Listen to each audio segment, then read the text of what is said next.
to a presenter in the UK and in Istanbul. In Istanbul. Okay. Alhamdulillah Rabbil Alameen wa salatu wa salamu ala Sayyidina Muhammadin Ashrafil Mursalin wa ala alihi wa sahbihi ajma'in. An honorable guest, Deputy Vice Chancellor, Research and Innovation, Universiti Pendidikan Sultan Idris, UPSI, Professor Dr. Suryani binti Abu Bakar, Dean, Faculty of Human Sciences, Associate Professor Dr. Muhammad Khairi Ibrahim, Director of International Conference on Social Sciences and Humanities, ICSSH 2021, Professor Dr. Muhammad Adri Cheno, Deputy Dean of FSK, Head of Department in FSK, presenters, and all participants of ICSSH 2021. So my name is Dr. Samsuddin bin Abdul Hamid, and again, on behalf of Conference Committee, I'd like to welcome all of you to the International Conference on Social Sciences and Humanities 2021 ICSSH. It is our privilege to have you with us today. We hope you will find the program we have lined up for you to be fruitful and engaging, inshallah. So let me introduce all of you to the agenda in this evening. We will set ball rolling with welcoming speech by the Director of ICSSH 2021, and then Dean Faculty of Human Sciences. And then we'll have Deputy Vice Chancellor, Research and Innovation, saying a few words for opening remark. Inshallah, at 3 p.m. or sooner than that, we try. We will have our guest speakers presenting their point of view on the seminar team. We are fortunate to have 3 professional speakers today. So thank you very much. So for participants, please make sure everyone ready with a cup of tea, because we have no tea session. We just online. So I'm very sure nobody want to move when the ceremony started and when the speakers started to sharing soon. I hope that this seminar will be finished around 5 o'clock, inshallah, evening. So I'm sure it is going to be a great 3 hours of interaction and learning for all of us, inshallah. So for welcoming note, I will now invite Professor Dr. Muhammad Adri Cheno, the Director of ICSSH 2021, to give his speech. Over to you, Prof. Bismillahirrahmanirrahim. Alhamdulillahi Rabbil Alamin. Wassalatu wassalamu ala Rasulillah wa ala alihi wa sahbihi ajma'in. Rabbi shrah li sadri wa yassir li amri wahlul 'uqdatam min lisani yafqahu qawli. Assalamualaikum warahmatullahi wabarakatuh. And very good evening, very good morning to my Professor Dr. Mawil, Dr. Amjad, and our presenters today. Alhamdulillah wa shukrulillah. Alhamdulillah. And honorable guest, Deputy Vice Chancellor, Research and Innovation, Universiti Pendidikan Sultan Idris, Professor Dr. Suryani binti Abu Bakar, Dean Faculty of Human Sciences, Associate Professor Dr. Muhammad Khairi Ibrahim, and also our Deputy Deans, Faculty of Human Sciences, Head of Department, Faculty of Human Sciences, and all the participants of ICSSH 2021. And also my beloved friend, Dr. Shamsuddin Abdul Hamid, many thanks to you. Alhamdulillah wa shukrilillah. For today, it is my pleasure to welcome all the participants today for one-day conference. We call it International Conference on Social Science and Humanities 2021. I welcome all the eminent speakers and guests from all over country, from Malaysia, from UK, from Istanbul, from Indonesia also, and also from Brunei today, from all over the country, from different walks of life. You have come here to share your knowledge and also vast experience with our floor today. Ladies and gentlemen, our presenters today, we are all aware about the global crisis associated with educating the sustainability through humanizing the atmosphere in our circumstances, mainly in teaching, learning, and practicing our daily life. Thus, it is timely that this meeting enables us all to meet and discuss critical issues regarding the escalating problem. As the chair of the organizing committee of the International Conference on Social Science and Humanities 2021, it's my pleasure again for me to welcome you all to the important event at University Pendidikan Sultan Idris, Malaysia. Amongst us goals for the conference is to create a space of experience, sharing, reflection, and actions that can be taken in relation to the themes of the conference. I believe that even the littlest discovery may lead us all to something big and important. Best wishes and thanks to all the presenters, to my professor, Prof. Mawil, Prof. Amjad, and also Assistant Professor Dr. Musa, and also the guests of honors today, and all the head department, our dean, our deputy dean, and all the participants on your willingness to share your latest experience, your latest researches, your latest ideas. I hope that you will find the conference valuable and enjoyable, inshallah. With that, thank you. Assalamualaikum warahmatullahi wabarakatuh. Waalaikumsalam warahmatullahi ta'ala wabarakatuh. So thank you very much, Professor Muhammad Adri Cheno, for the warm welcoming note. So for the next, for welcoming note by the Faculty of Human Sciences of C, I'm very delighted to invite Associate Professor Dr. Muhammad Hairi Ibrahim, Dean Faculty of Human Sciences, to give a speech. So over to you, Prof.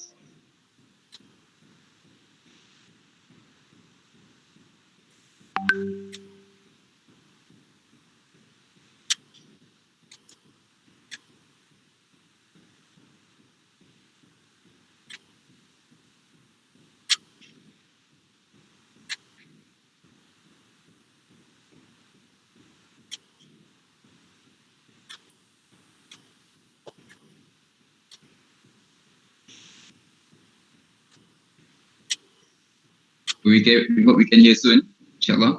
Inshallah.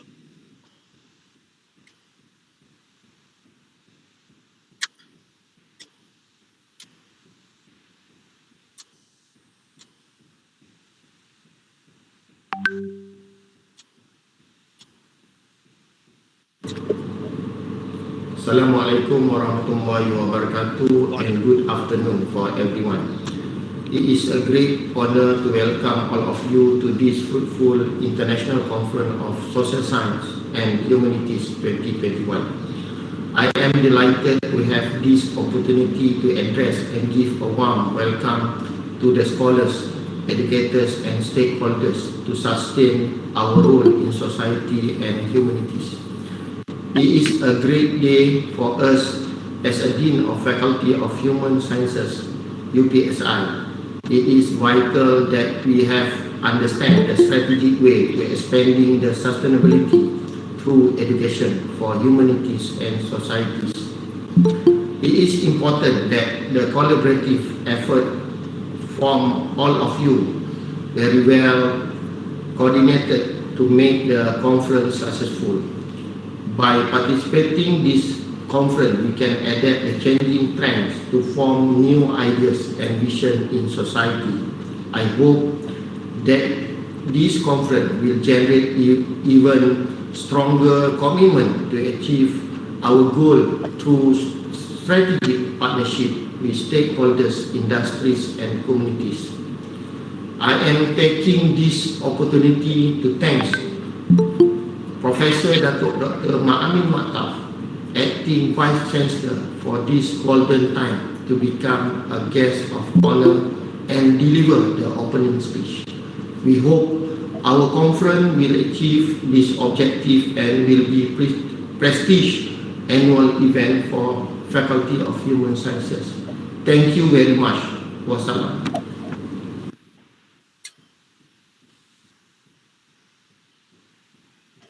Thank you very much, Professor Dr. Muhammad Hairi Ibrahim, the Dean of Faculty of Human Sciences, for the speech. And now, for opening remark by Deputy Vice Chancellor UPSI, I invite Deputy Vice Chancellor Research and Innovation UPSI, Professor Dr. Suryani binti Abu Bakar, to give a speech. Without further ado, you may start now, Professor.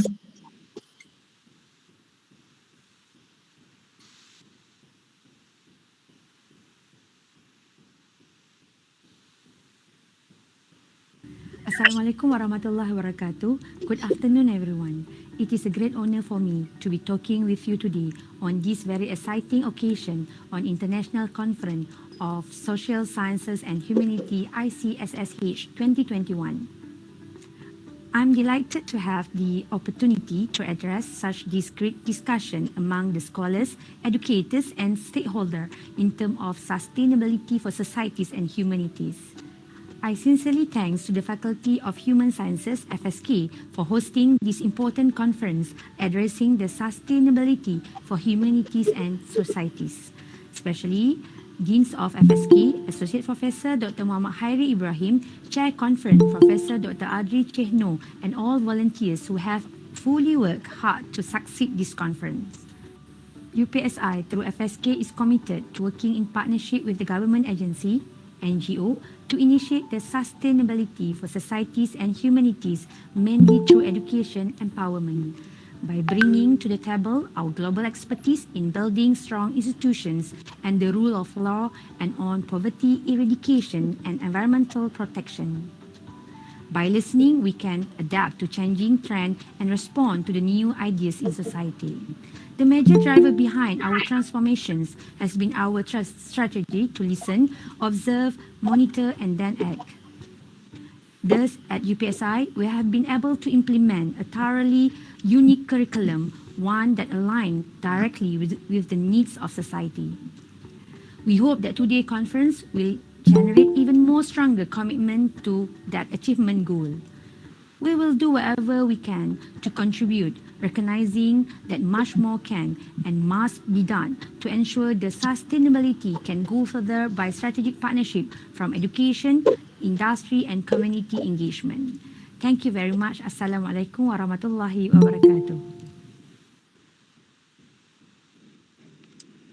So, thank you very much, Professor Dr. Suryani.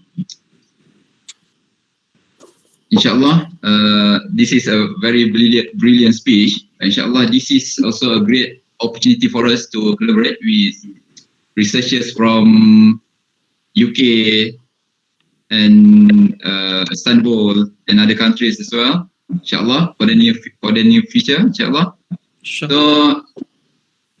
So the next session, the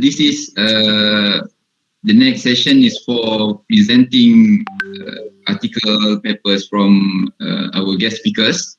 So before that, I would like to introduce keynote speakers. The next session is a presentation from 3 speakers. I would like to briefly introduce all speakers in this evening. First, Associate Professor Dr. Amjad Hussain. He is from Marmara University, Istanbul.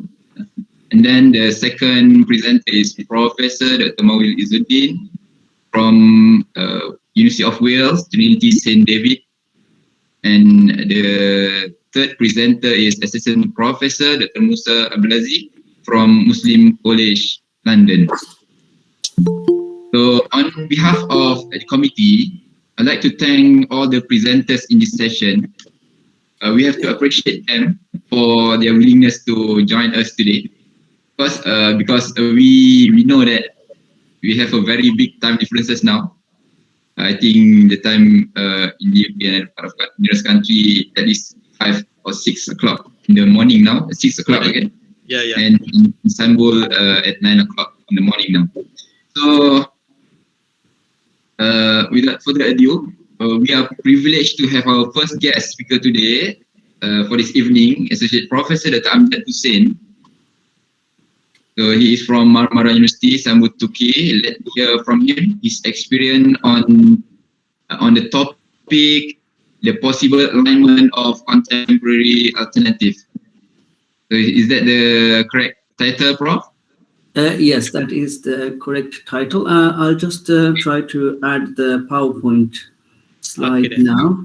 Let's see if that works, first of all. Can you see it now? Okay, still coming. Okay, coming. Yeah. Good, Dr. Amjad. Okay, over to you, Prof. Okay, let me just try to get some stuff organized here. Take your time, Dr. Amjad. Take your time, it's okay. Okay, so everybody can see the PowerPoint, right? Yeah, yes. And it's moving because on this Google Meet, I can't see it, but I can see it on my own screen. Okay, that's so. Let's see. We will let you know if there is any problem. No risk, Professor Amjad. Okay, thank you very much. So today I'll be speaking about the possible or potential alignment of contemporary alternative holistic education to Islamic education. This is a subject that is specifically related to the concept of sustainability for humanities and societies in the sense of both social and for education. So first of all, thank you very much for inviting me to do this keynote speech for this international conference. I will first start with a brief description of alternative education in the West, the challenges, the mainstream education, which generally across the world focuses solely on materialism, cognitive intelligence, standards, and marks. I will then like to discuss how new alternative education theories rising in the West may enable the rise of an overall improvement of the social, intellectual, emotional, and spiritual aspects of the individual through such education. Thirdly, I will compare it and see if it is applicable to Islamic educational terms and theories. And we'll also discuss some issues of pedagogy and interdisciplinary education. Okay, as I said, my focus is on holistic education and its compatibility with Islamic education. Perhaps the first thing to note is that when we speak of sustainability, we have to accept that it is... Dr. Amjad, I'm sorry to interrupt you. So just want to check whether you move the slide or not, because the slide is not static. You mean you cannot see the PowerPoint presentation, or you cannot hear me? We can see the PowerPoint, but it's not moving. Oh, it's not moving. Oh, that's okay. I haven't moved it yet. Okay, great. Yeah, Okay. Don't worry about it. I haven't moved it yet. We already are back in Istanbul, not in Malaysia. So, as I pointed out, first thing to note is if we are speaking about sustainability, the outcomes of works carried out in the sector of energy, politics, urban planning, or even environment, that isn't really the main subject that we need to speak about. Real sustainability is really based upon a worldview or creating a worldview in your personal and social lives. And only with such a worldview can you endorse and change societies and humanity and sustain societies. So there are three contemporary development theorists, Terstor, Gardner, and Sternberg. And they acknowledged contemporary development theorists. They are contemporary development theorists. They hold that intelligence is like a tree with many different branches. And they speak about not only cognitive intelligence, which is to learn through thinking and through understanding, but also to learn and comprehend and convey knowledge through emotion, spirituality, and so on. This is also true for Muslims, who in the past, scholars such as Maturidi, Al-Ghazali, Nasruddin, Ibn Khaldun, when they discussed the concept of knowledge and education, although they had many similarities, they did have various routes to define and understanding it. So what is this alternative education that is versus the status quo today? In recent years in the West and the wider world, an alternative education category to the current mainstream Cartesian Newtonian worldview has arisen in the form of holistic education. It may not be very well known in other places, but in the West, it's grounded in New Age thinking, but its background is in a number of indigenous cultures across the world. And from this direction, Western holistic education, which is rather very new and very on the fringes today, speak about emotional intelligence, spiritual intelligence, social intelligence, in addition to cognitive intelligence. Okay. In fact, the main protest of this very wide and eclectic movement that is called holistic education is that contemporary mainstream education, and this does not matter where it is, be it in Malaysia, be it in England, be it in Turkey, everyone is following a similar education system today, which is with regards to grades, marks, career, and so on. The argument is that education has become about purely academic knowledge, in some ways materialism, and the obsessive focus on standards and testing. And after all, exams and assessment results, ranking and employment statistics are the most quantifiable signs of quality in our times.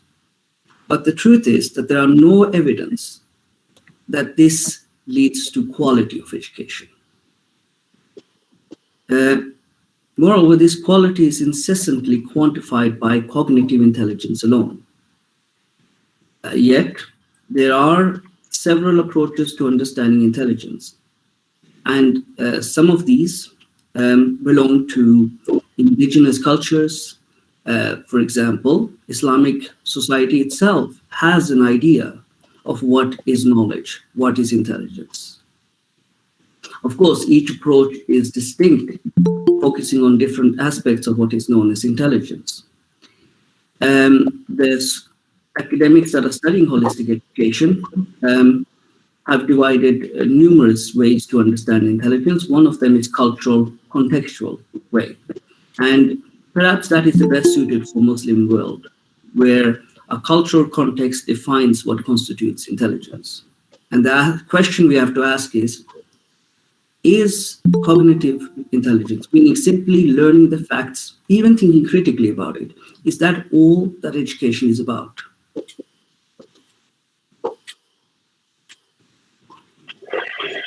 How do we understand these terms in the Islamic cultural context?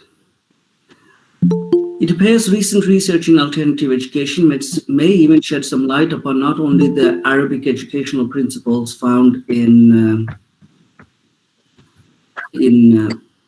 Islam, but it also may help us with regards to development in various humanities and social sciences, so that we can achieve some kind of a holistic education. And as I said, The terms that are well known in Islamic education are tarbiyah,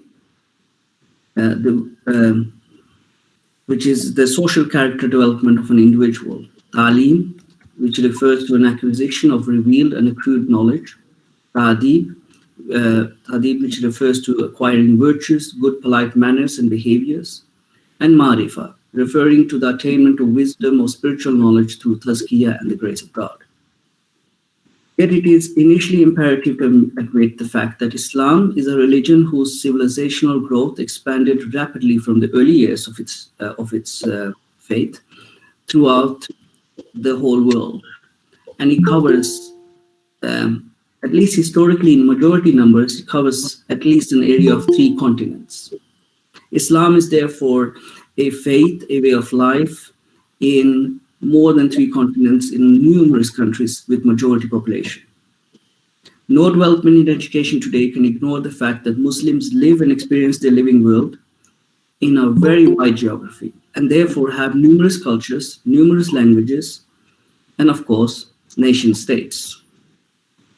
There is no way that education, Muslim education, can really develop without understanding this diversity, simply because Muslim nation states even today have numerous different cultures, but also the way the countries are managed, the health structure, the social structure, the education policies are very different or slightly different from each other.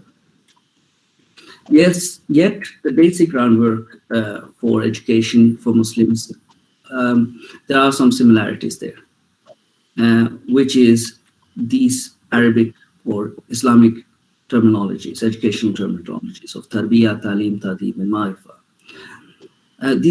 These terms are not the only terms in Islamic education, and most of these overlap with each other.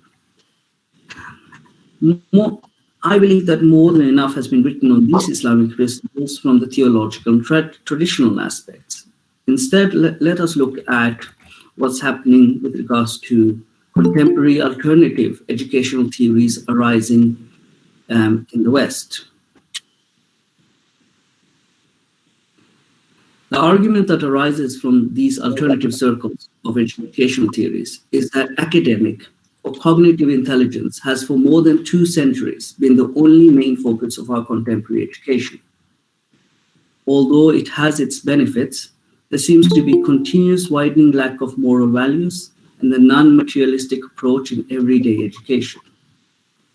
It is evident that the majority of present-day practices related to sustainability are awash with cognitive learning and in some cases physical learning, but all of it is focused upon learning the facts, critical thinking, which is not a bad thing per se, betterment of the physique, and so on, even to intellectually understand and solve contemporary problems.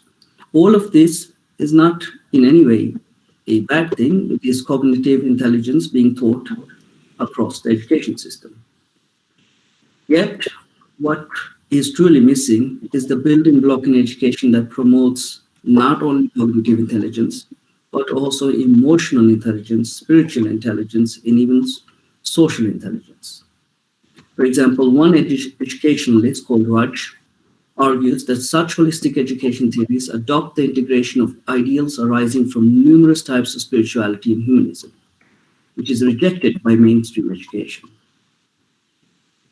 Of course, in the West, alternative education allows a very wide scope. For instance, the concept of spirituality is very broad, very inclusive, and detached from any particular faith or creed.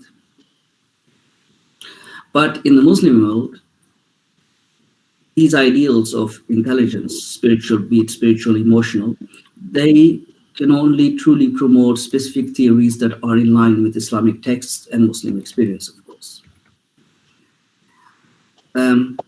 Still, the proponents of holistic education have an anonymous agreement that its main purpose is to nurture the inherent possibilities of human advancement, which simply means not only the procurement of knowledge and acquisition of skills at the work market, but an overall improvement of the physical, intellectual, emotional, and spiritual aspects of the individual.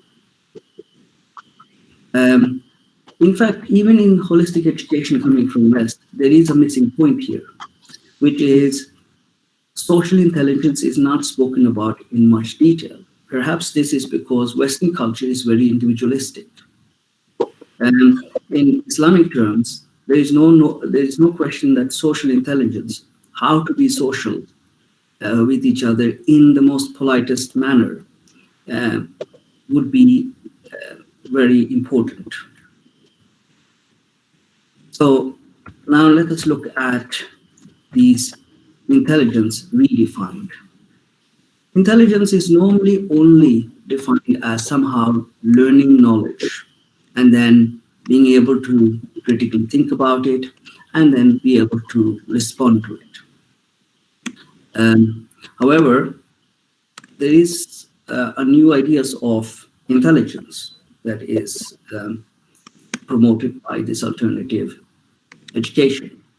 Emotional intelligence is explained as the ability to perceive emotions, use emotions to facilitate thought, understand emotions, manage emotions, to promote emotional and intellectual growth. Perhaps the reason for why holistic education is growing in the West is because of all the psychological and social problems that is growing also in the West.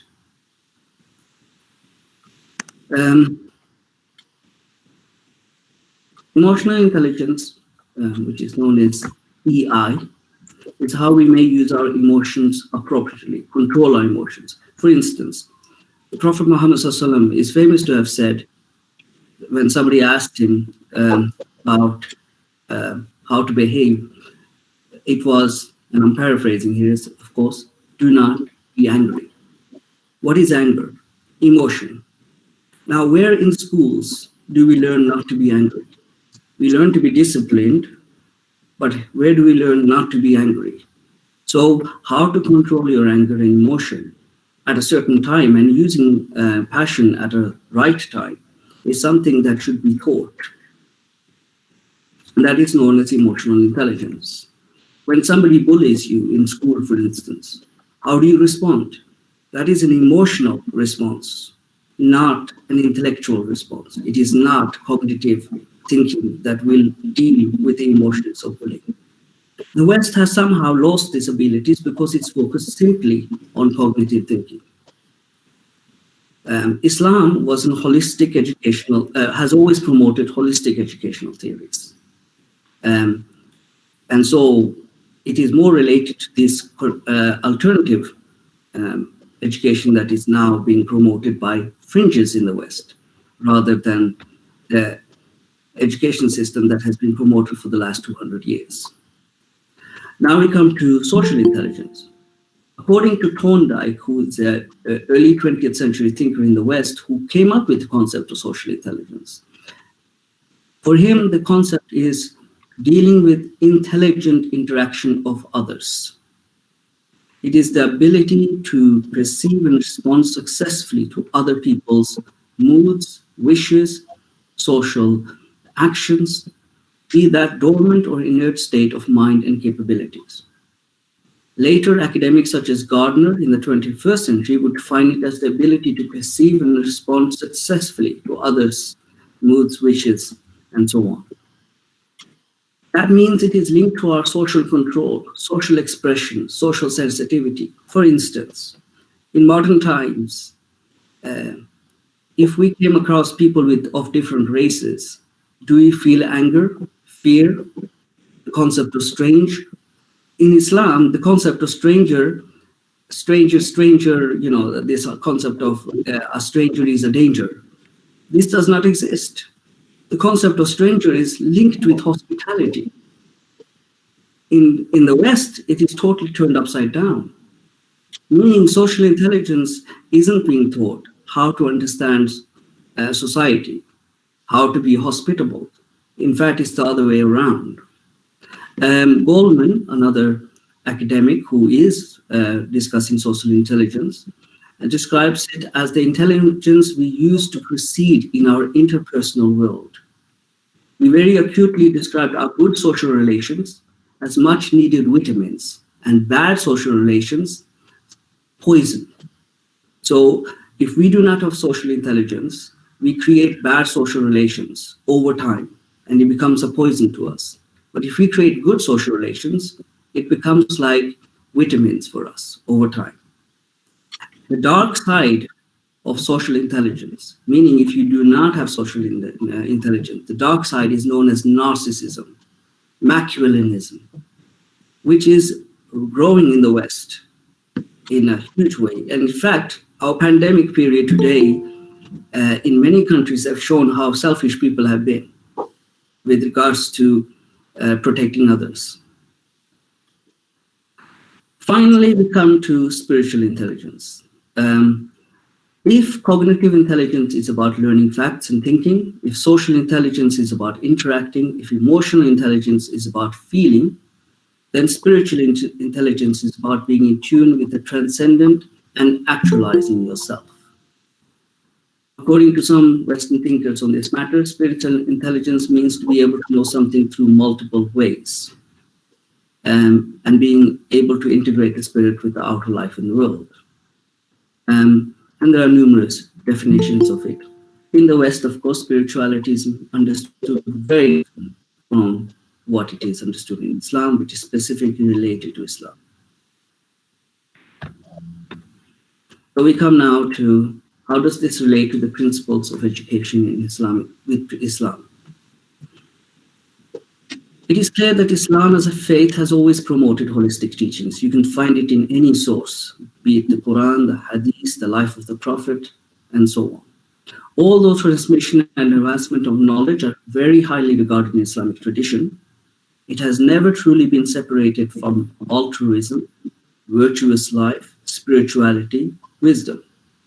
Islam promotes the building of and advancement of society based upon social values. All of them accrued from Islamic texts and Muslim experience. Without stressing these social values in education Muslims, the Muslims may lose out on the emphasis that Islam puts on social brotherhood, empathy, kindness, and public welfare. And instead, therefore, will not be able to counter destructive emotional and social feelings such as classism, racism, bullying, fanaticism, extremism, identity crisis. This is where perhaps tarbiyah is the best suited Islamic terminology for what holistic education calls social intelligence. Of course, in general terms, tarbiyah refers to wholesome education, but specifically, the term refers to an upbringing within a social structure. In other words, socialization. In general terms, the family is the smallest social unity, where the upbringing and education of the first human being takes place. So the first socialization, the first social intelligence given to a child is within the family, meaning the tarbiyah starts in the family. What do the child learns? Not academic knowledge, not mathematics. The child learns how to love. If the parents love the child, shows the love, sibling love, social love. In general term, social intelligence. So education of this type is characterized by social roles, social care, social collaboration, upbringing and protection. However, we are sending our children to primary schools, kindergartens. What type of social intelligence are they learning there? Is there any pedagogy in Islamic terms? Meaning, I'm not speaking about the West, I'm speaking about Muslim schools, Muslim majority countries. Are there any pedagogy for teaching social intelligence in kindergartens, in nurseries, in primary schools, where social intelligence should be taught? According to the classical scholar Fakhruddin Razi, the root words Arab and Tarbiyah have numerous meanings. One meaning is al-Tanbiyah, meaning growth and development. Abu Nasir Ismail bin Hamad al-Jawhari, a lexicographer and the author of notable Arabic dictionary, propounded the meaning of Tarbiyah, Rabban, and Rabba, with sustenance, nourishment, nurture, which all arise from types of socialization. It does not mean that Tarbiyah does not incorporate knowledge, manners, spirituality, even ethics. But the focus of tarbiyah at that, in the structure of it, is the nurture of the human being within a social setting. You cannot nurture a human being without a social setting. Meaning, socialization is the first place a human being learns to develop it. So therefore, he needs social intelligence. How do you relate to your mother? In Islam, the mother is the feet of the mother is paradise. How do you deal with the father? How does the father deal with the children? All known as socialization. And this is social intelligence.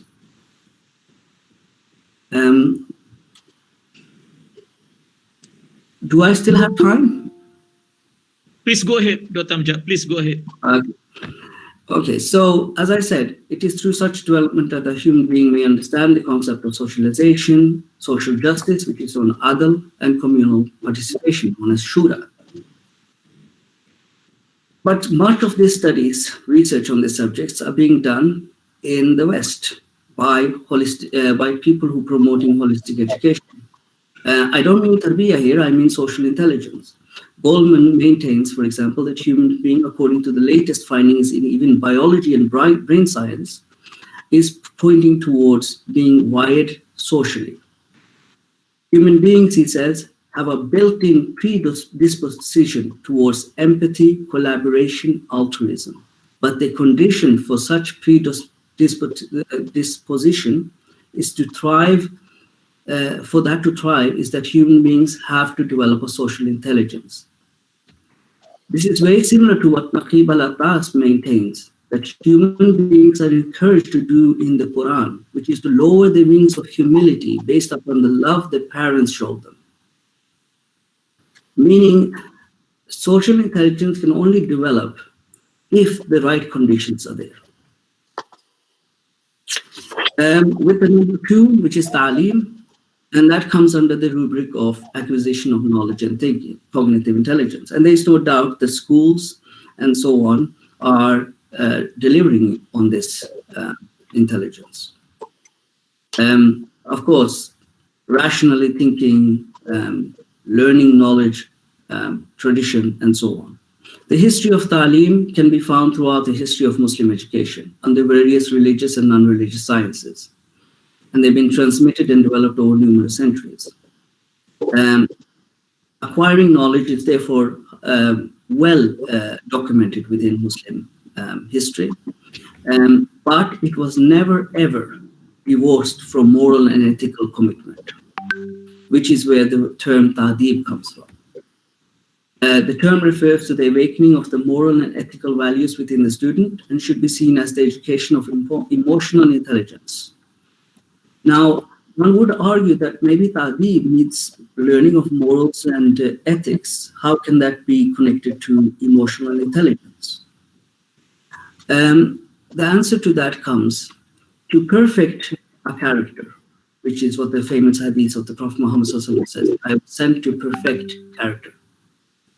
Adab, according to dictionary, al-Mu'jam al-Wasit, means to discipline the self in order to obtain the appropriate behavior and focus the mind.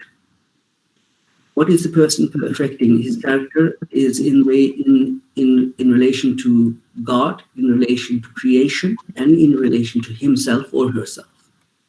This understanding simply cannot be only cognitive. Meaning, sincerity does not come from knowing a fact. It does not even come from critically thinking about a matter. It comes from emotional attachment. All of these relationships, be that between interhuman relationship, be that to the environment, be that to God, unless you have an emotional connection, you will not have sincerity. So sincerity in worship, ibadah, in social issues, in legal relationship, to be truly virtuous, you must have emotional intelligence. And as I said, there is no focus on this emotional intelligence in the education system. Emotional intelligence, in other words, refers to a paradigm of emotional comprehension. It involves the ability to read and access emotions of oneself in order to regulate and discipline the human character. Finally, we have what is known as spiritual intelligence, which is referred to as possibly as marifa, tazkiyah in the Islamic tradition. Most academics who are dealing with holistic education in the West maintains that although religiosity and spirituality are connected, they speak about them as two different variables. But in Islamic tradition, we speak of it as one, meaning Islamic spirituality is the core of Islamic faith, meaning Muslim religiosity and Islamic spirituality are therefore connected. So I will not go too much into that at this point, but again, in education system, there is a need to focus on spiritual intelligence as well, in order to avoid, for example, radicalism, extremism. All of these intelligences are unfortunately absent from our pedagogy in schools and universities. How to implement such a pedagogy truly requires much further research amongst Muslims. We also have to argue that such terms of intelligences and Islamic terms being related, they may not be the only ones. But there is definitely need for further elaboration on these four aspects and further research, mostly fieldwork in Muslim countries.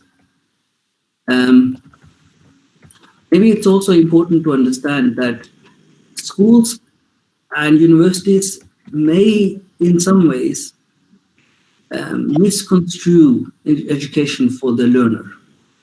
Sometimes schools impart lesson that education is only about learning in class, and then, of course, responding to that learning through exams and tests. But edification is a lifelong process. Education, in some ways, have to be freed from this notion that lessons are only attained in classes. An outcome of education is only perceived through assessment and exams. Otherwise, we have a type of understanding of knowledge or understanding of education, which leads us to think that it's only found within classrooms and the results through assessments. And it's one of the problems of that our focus of education has become about materialism, careers, competitiveness, marks, standards, social climbing, and so on. So what can we do?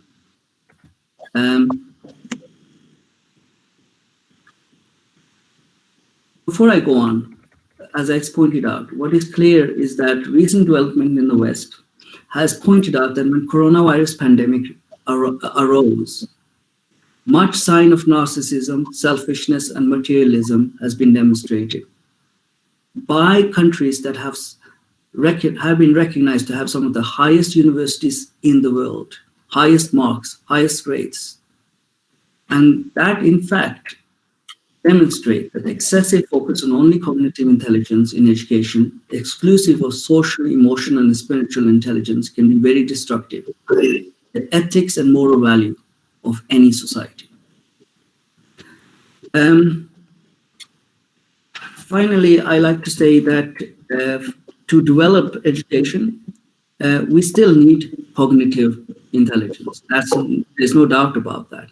Learning about the study of languages, especially related to Islam, for example, sciences, classical texts, is very important. But we also have to ask ourselves how to approach these subjects. How should we study them? And again, there is an argument that social sciences and Islamic sciences, there needs to be a combination today to learn further today. Okay, I think I'll just continue there. one of the reasons for social sciences is of course, that any development in education cannot be done without field study. And no field study can be done without the theories behind social sciences today. And of course, even to develop new social theories, you need field work on the ground, which is about data collection.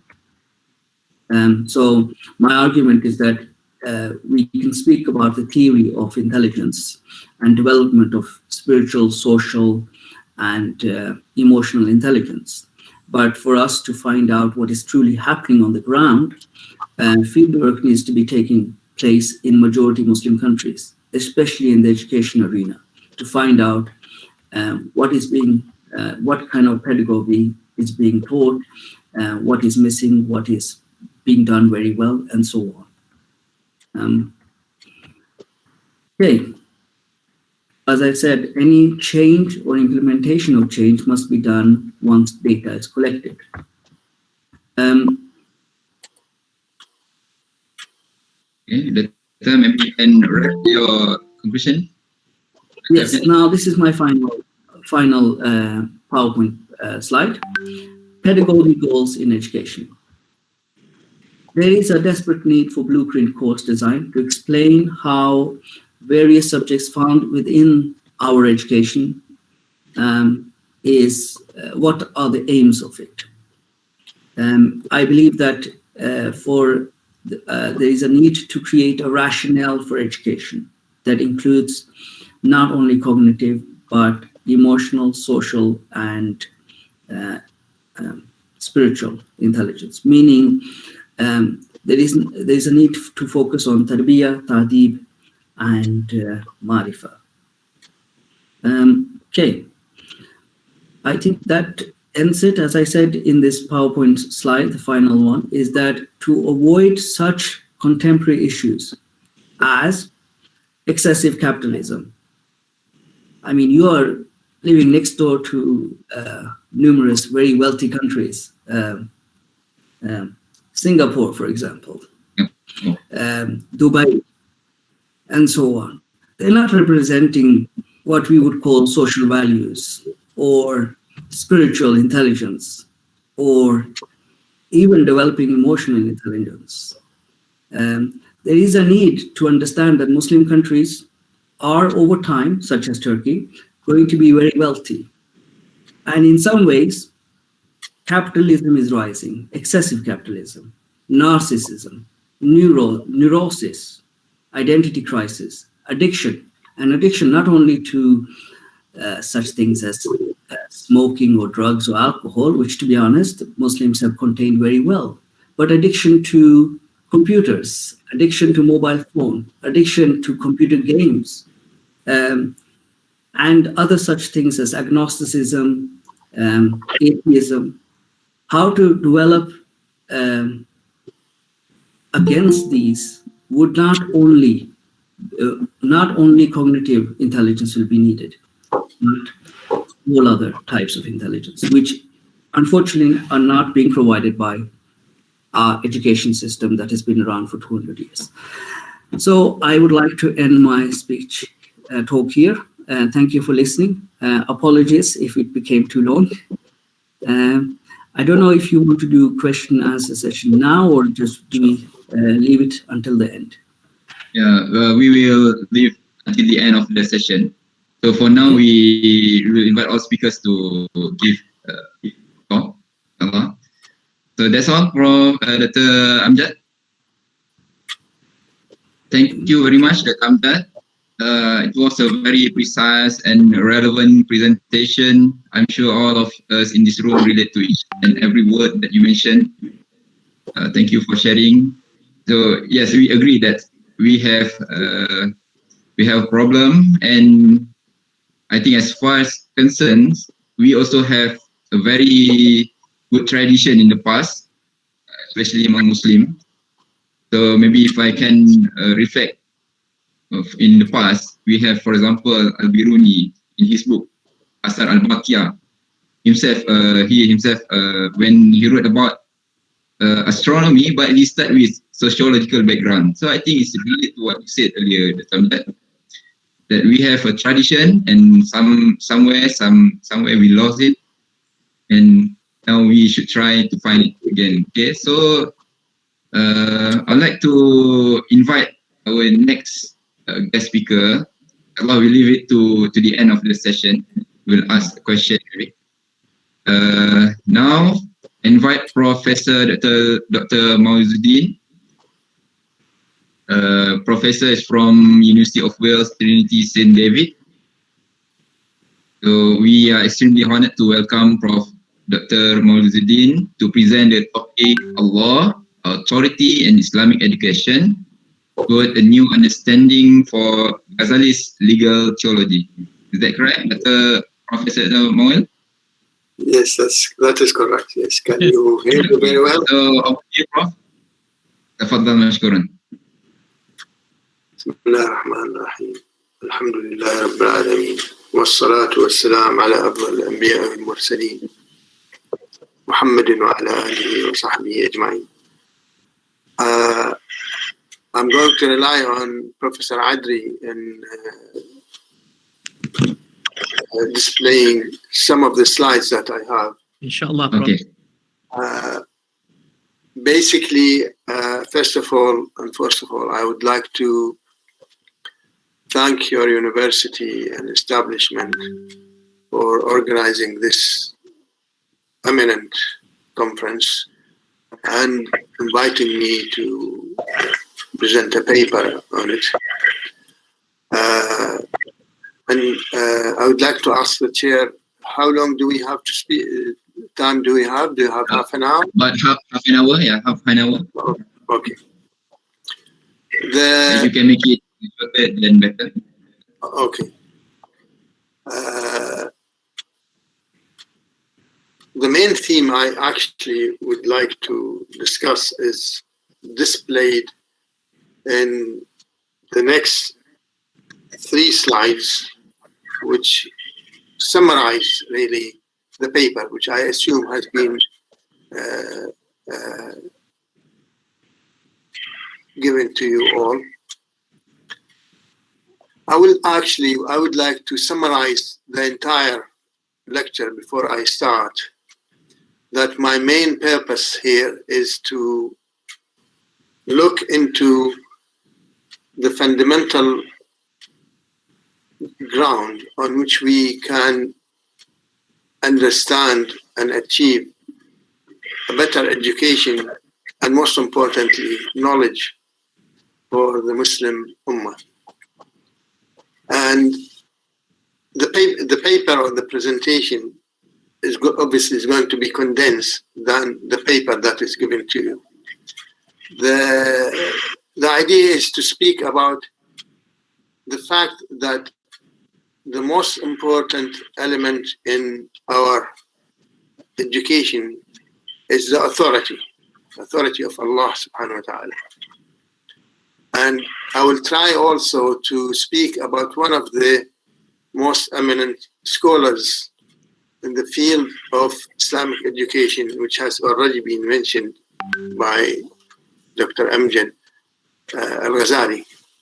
I will focus more on Al-Ghazali and try to link him, which is in a very unusual way, to Imam Shafi'i, based on the fact that Al-Ghazali represents the spiritual dimension of Islam, while Shafi'i presents the academic, fiqhi aspects of Islam. And people might wonder, how do you come to this analysis? And I will try to speak about that later on in the paper. Now, I would like slide number 5 to be put on, possible, please. The strength of Islam as a way of life is derived from the authority of Allah. Slide 5, can you go to further up? That's the one, yes. No, the one before. The strength of Islam is derived from the authority of Allah subhanahu wa ta'ala. which build a variety of constructive factors that contribute to the strength of society, such as morality, family structure, and most importantly, stability of faith in the heart of the mass. We are talking about the mass, really. And the authority is represented in directing yourself to Allah. And one of the best way of seeing the direction of self to Allah, I thought, is in directing yourself to the Qibla, in the prayer and prostration to Allah, as portrayed in this particular slide. And the alteration of such authority in many contemporary Muslim, I think we stay in the first one, in the previous one, before we move to this one, yes. The alteration of such authority in many contemporary Muslim education establishment by the so-called modern approach to knowledge created a trust vacuumity between learning and practice, which compromise the entire process of education, and created a gulf between learning and practice, which compromise education. There is a need to link contemporary knowledge in the Muslim world with the authority of Allah. And the authority of Allah subhanahu wa ta'ala, I will come to the concept of authority later on, provide to the society continuity and stability. Now, this next slide really would show us why the Islamic education, and most importantly, the establishment of Islamic state and the establishment itself was so strong and powerful for a very long time.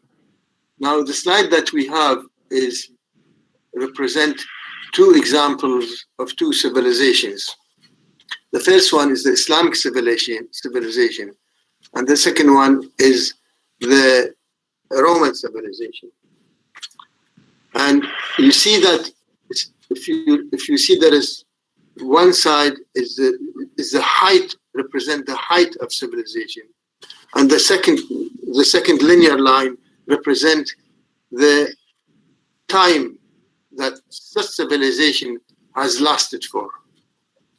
We see that Islamic civilization has managed to reach its peak in about 1 century of time, whereby Muslims reached to Europe and knocked on the doors of a Poitiers.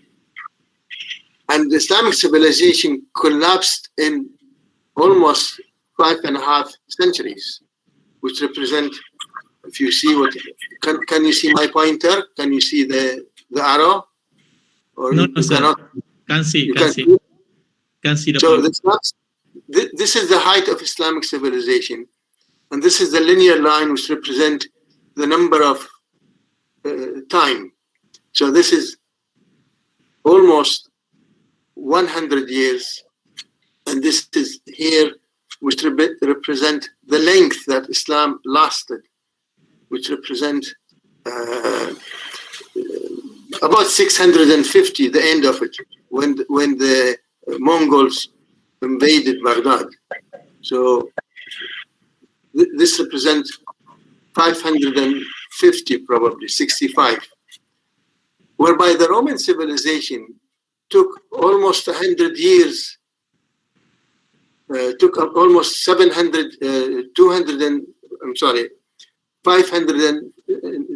almost five centuries to reach to their peak and collapse in 1 century. You see the difference is completely the opposite. And bearing in mind that Islamic civilization arose again, and the people who conquered Islam in Baghdad, the Mongols, were the same people who carried the word of Islam and spread it all over the world and established one of the greatest Muslim empire, the Mughal dynasty in India. So what I'm trying to say is that basically the establishment of the establishment, if you understand what I mean, the structure of the state, the establishment, on the authority of Allah subhanahu wa ta'ala, created a momentum in the Islamic establishment and knowledge and education and society in order to reach in 100 years to its peak. And took it about 6 centuries to decline, because it is based on the authority of Allah subhanahu wa ta'ala. Whereby the Roman civilization has taken about exactly the opposite. It took a very long time in order to reach its peak and declined in 1 century. And obviously that we have 2 systems of way of life, if you like. Islam as a way of life is a system for the way of life. 2 systems which has been tested and tried in the history of mankind. And Islam proved its vitality. It is unfortunate that Islam now is on the bottom of, and the Muslim countries are on the bottom of civilizations, because we became learners than teachers. Islam was a way of life that teaches humanity how to act and behave. Now, in this, and obviously, I think we go to the next one. One of the most important phenomena that we noticed in the history of Islam is the challenge that it had with the Greek-Roman civilization. And this challenge really came whereby it was a challenge between faith and materialism, synthesis and thesis. And Ghazali was one of the earliest great scholars who realized the need to challenge materialism, which was given or portrayed or put in front of Islam very early in its time. And before him, Imam Shafi'i also realized the importance of that. There's a parallel between the 2. Some people say Shafi'i is a scholar of the ulama, and Ghazali is a Sufi. But the truth of the matter, this is very oversimplifying the idea. Shafi'i was more of a mystic as well. He was one of the greatest zuhad of his time. But not many people speak about that, and only look at his character as a alim. Whereby Ghazali, people say that Ghazali was a Sufi, and they focus only on his character as a Sufi. But the fact of the matter, Ghazali was a great alim, and he himself was a Shafi'i. It's true that there is a space of time between the 2, because Shafi'i died 204, and Ghazali died 505 Hijri era. So there's quite a lot of difference between them. But they encapsulate this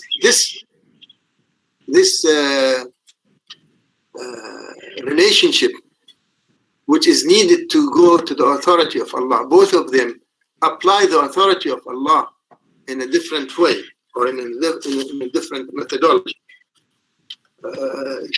Shafi'i realized that this challenge, which is portrayed or represented in this picture here in this slide,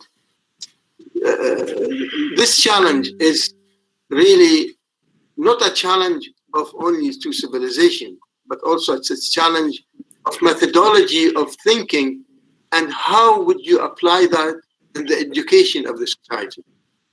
And that is why Shafi'i invented the ilm of usul al-fiqh. Schacht called Joseph Schacht, the famous Western scholar, which I wrote refuting his ideas in my writings, claimed that Shafi'i is the architect of Islamic jurisprudence. But the fact is, Shafi'i was the systemizer of Islamic jurisprudence, because when he claims that he is an architect, it means that he is the one who devised the structural formation of Islamic jurisprudence.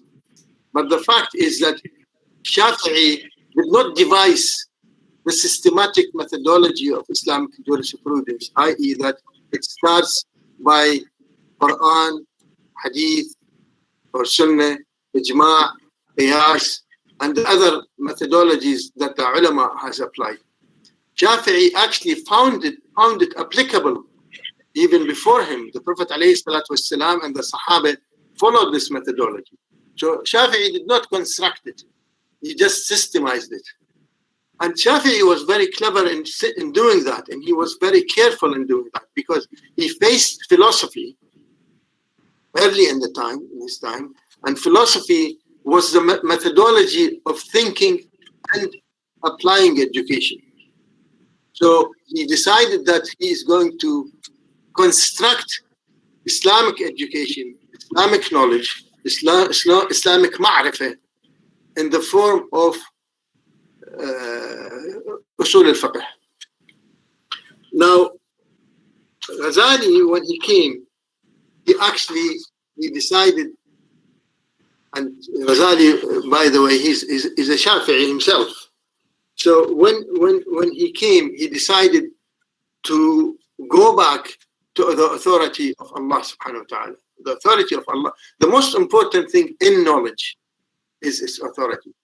It's the background on which it hinges upon, and the authenticity of knowledge, or knowledge will have no value without the authenticity. If we can see, if you move to the other slide, Dr. Adri, Professor Adri. The authority can be derived from different backgrounds. It can be derived from places. Next one. And for the Islamic, you can see here that the mosque represent an authority, place which offers authority. And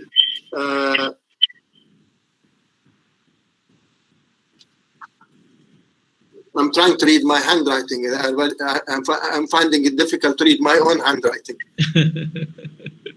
It's okay, brother. They say when a wife of a doctor cannot read her husband's handwriting, she takes his letters to the chemist to read it for her. Now, if we move to the next slide, Professor Adri. No. Yeah, in Islam, the main source of authority is Allah subhanahu wa ta'ala. The authority is found in the Quran and the Sunnah of the Prophet ﷺ, whereby other authorities are derived from different other matters. If we can move to the next slide. Authority can come from even in finance. Finance need authority, and that is why quite often you find that the Muslim coins has the name of Allah subhanahu wa ta'ala to emphasize the concept of authority. And if we go back to the next one, the idea of authority here comes from the place, from back. Quite often you look at the place itself in order to think of authority.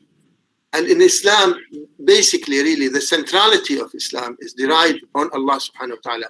And if you see that slide, it actually gives us a very good example of how the circumambulation of Kaaba, and right in the middle of it is the Kaaba. which actually depict or reflect the idea of centrality of Islam around Allah subhanahu wa ta'ala, because the Kaaba is the house of Allah. And also there are a few examples, maybe next one as well, which is a picture of the Grand Mosque in Samarra, the town where I belong to, and you see the spiral minaret, which also by itself represent a centrality of Allah subhanahu wa ta'ala, or everything revolved around the center. And in the West, this European culture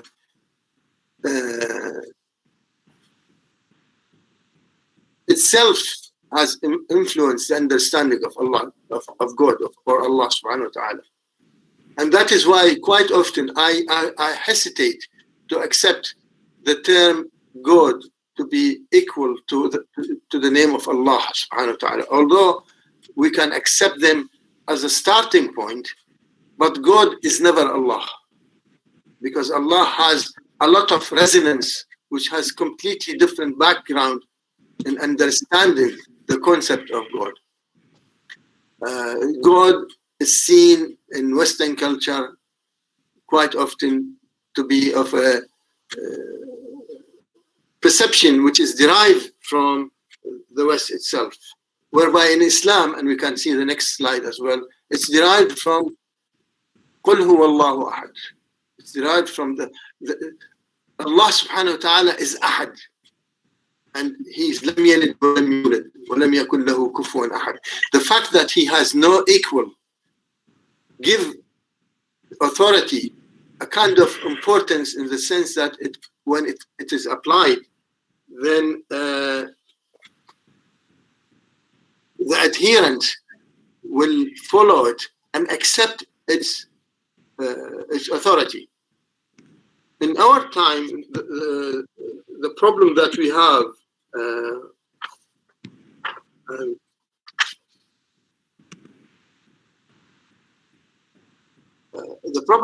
have, in our time is really that Western civilization has actually based itself on the rejection of Allah.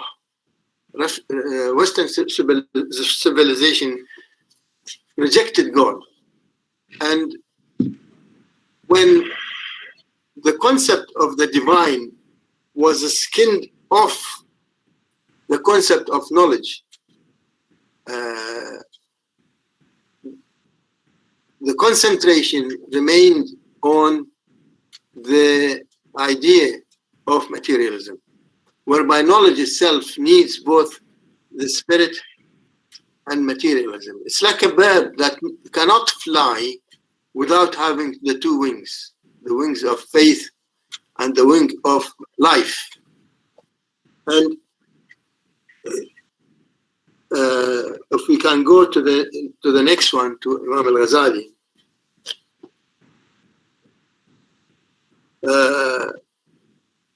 The approach of Ghazali to rational thinking was particularly clear in his mind, who wrote books refuting philosophy, which are considered to be the world's highest intelligent caliber, the writing of al-Ghazali. He was not concerned merely with the theoretical philosophy, but also addressed the true needs and questions that were arising in Islam. By doing that, Ghazali's aim was offering Sharia to be the Islamic alternative to philosophy. Methodologically, Ghazali achieved what Muslim rational scholars such as Mu'tazilis and Ash'aris could not achieve while studying Hellenistic philosophy, because they were using the non-Islamic philosophical tools of discussions. Mu'tazilis and Ash'aris, who actually tried to combat philosophy, they use its own tool, they use its own epistemology, and they fall in the trap of understanding knowledge from the angle of materialism, rather than looking at it from the angle of Allah as well. Without the total dependency on foreign tools such as epistemology and pure rational, Ghazali was able to blend both human rational and the spirit of Islamic text in a formula which gave inspiration to many generations of world scholars, both Muslims and non-Muslims. The inspiration that he took from Shafi'i came to lots of Muslim scholars, and not only Muslim scholars, but also non-Muslim scholars like Thomas Aquinas, who flourished between 1225 1274, almost in a subsequent period to Al-Ghazali. Thomas Aquinas actually, or what is called in Arabic, Thomas al-Aquini, is considered to be a founder of the basic knowledge in modern Western philosophy. And he borrowed a lot of his ideas from Al-Ghazali. The idea of, and one of the most important ideas, is the popularization of theology. What do we mean by the popularization? Is making theology popular among the mass, making philosophy. Philosophy was a difficult concept to grasp by the mass. But what Ghazali did in his various writings, like Ihya Ulum al-Din, Al-Munqadh min al-Dhalal, Tahafut al-Falasifa, what he did, he actually brought the faith to the heart of people. And at the same time, he combat the Western concepts of knowledge in such a way that people used to think about philosophy, about theology while they live. I mean, we in Islam, there is no separation between thinking and practice. And this is one of the most important things that educators need to teach their students. This is one of the fundamental requirements for knowledge of education, is to take knowledge from the ivory tower of the scholars and make it available to the public. And this is what Ghazali was trying to do. Shafi'i, he started the relay by constructing the knowledge and defining it for the scholars and not non-scholars. But Ghazali, he took that perception and made it applicable to the public. And in his time, one of the required need was the spiritual dimensions. And that is why many people misunderstood Ghazali when they say he's only a Sufi. And the concept of Sufism was mixed with the concept of, with the ideas of Ghazali. Ghazali was a scholar as well as a mystic. Ghazali, in his books, and he did actually, when he wrote his work, he studied with philosophy very deeply, and he became more knowledgeable in philosophy than the philosophers themselves. He became more knowledgeable, almost a reference for philosophy. Even in the West today, they call him Al-Ghazal, and they claim and they know that Ghazali digested Aristotle and Plato and produced a synthesis of their knowledge into the Islamic practice and Islamic need. And Ghazali's one of the most important achievements of Al-Ghazali is that he actually popularized knowledge. He made knowledge available to the public. How? Through mysticism, through his belief in the practice of Islam, by making it available to the public. And at that time, mysticism was needed in order to combat philosophy, the Hellenistic philosophy, which was a huge challenge because they were asking questions which within the tools of philosophy are not answered. But when you look at the the perception from a point of view of Islam, it is easily answered. And I will give you one example. One of the questions which if asked from a philosophical point of view, you cannot find an answer. But if you look at it from the perception of Allah as the creator of the world, it's easily answered. When they say, who created God? Who created God? Obviously, there can't be an answer if you look at the concept of creation and that God is a subject of a creation. But from a rational way of life, from a rational point of thinking, combined with the spiritual way of thinking, the answer is the question is incorrect, because Allah has no creator. Because Allah is a creator, He Himself is a creator. And as soon as you ask the question, who created God? You are changing the status of God from creator to a created. And the question is wrong. You cannot ask this question, which philosophy found it very justifiable. But if you change the question, he said, who created the world? Allah created the world. It's like asking the question of, where do you plant wool? Where do you plant wool? Wool is not plantable. Wool is, you can only get from sheep. If you correct the question, you say, where do you get the wool? You get it from the sheep or from lambs, and so on and so forth.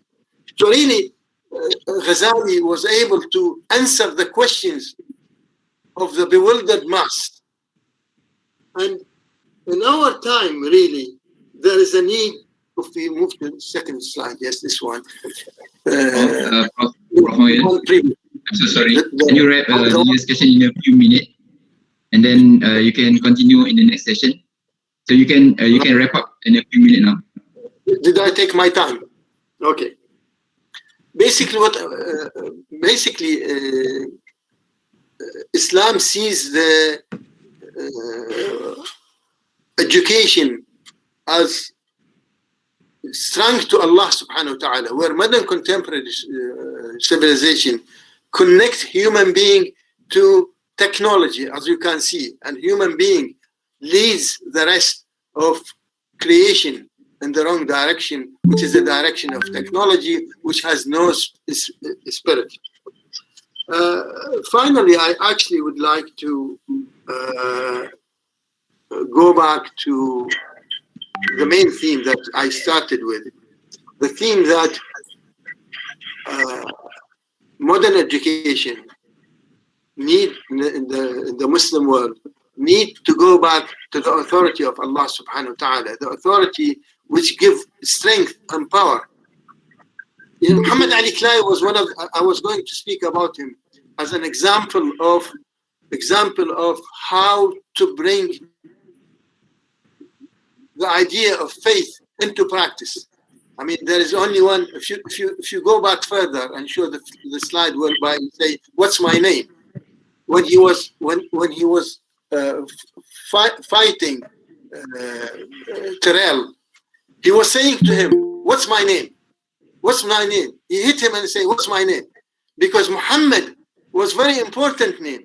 It represents the source of knowledge, the source of life, and this is one way of popularizing faith and Iman and Islam in our way of life. There are so many examples which we will probably talk about it later on, and at this point I will say وآخر دعوانا الحمد لله رب العالمين وسبحان ربك رب العزة عما يصفون وسلام على المرسلين. جزاك الله خيرا كثيرا. Thank you very much, Professor Dr. Muhammad Izzuddin. A very thought-provoking and insightful presentation indeed. Your thoughts are going to stay with us. For now, we have to move forward and let our next presenter. So we would like to welcome Assistant Professor Dr. Musa. Are you here, Professor Dr. Musa? Assistant Professor Dr. Musa. Dr. Musa, you are with us? Are you with us, Dr. Musa? Wait a minute, Dr. Samsudin. He mentioned here already joined. I call it first. Yeah, you already joined us just now, but maybe he has some problem.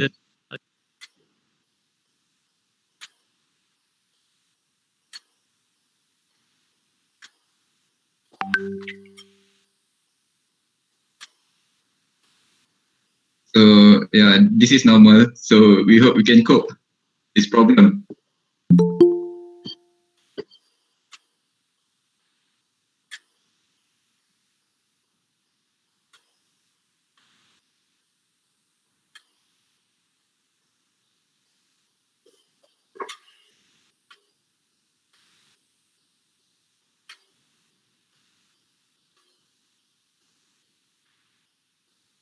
Is it okay, Prof? Okay, he will join, inshallah, soon. I mean, Because he has a problem with his laptop and also internet. So now I think he managed to do it. Just a bit of a minute. Okay. So I think actually I want to ask a question to our presenter, but I agree. I worried that Assistant Professor Dr. Musa will join us. So maybe Professor, if you want to answer any question, I think you have done enough time to present the answer maybe. So I think we should just stay for a while and see whether Dr. Musa can join us or not. So for participants who would like to ask, you can write in the chat, or you can keep your question and ask later during the Q&A session. So raise your hand. Yeah, you can raise your hand as well.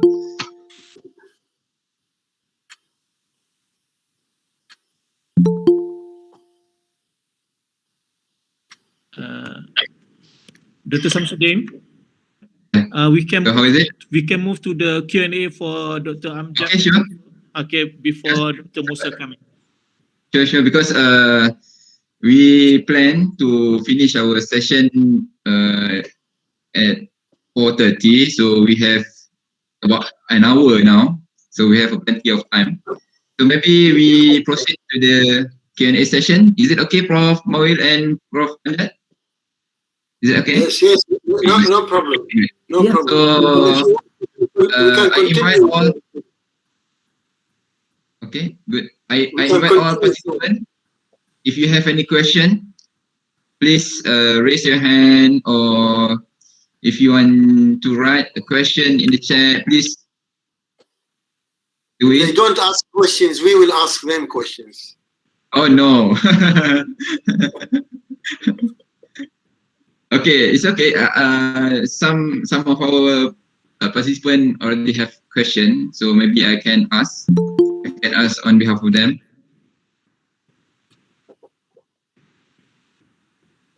Okay, so I have a question for Dr. Amjad. So you just mentioned that the term of education, for example, tarbiyah, ta'lim, ta'dib, ma'rifah, tazkiyah, the term overlap each other.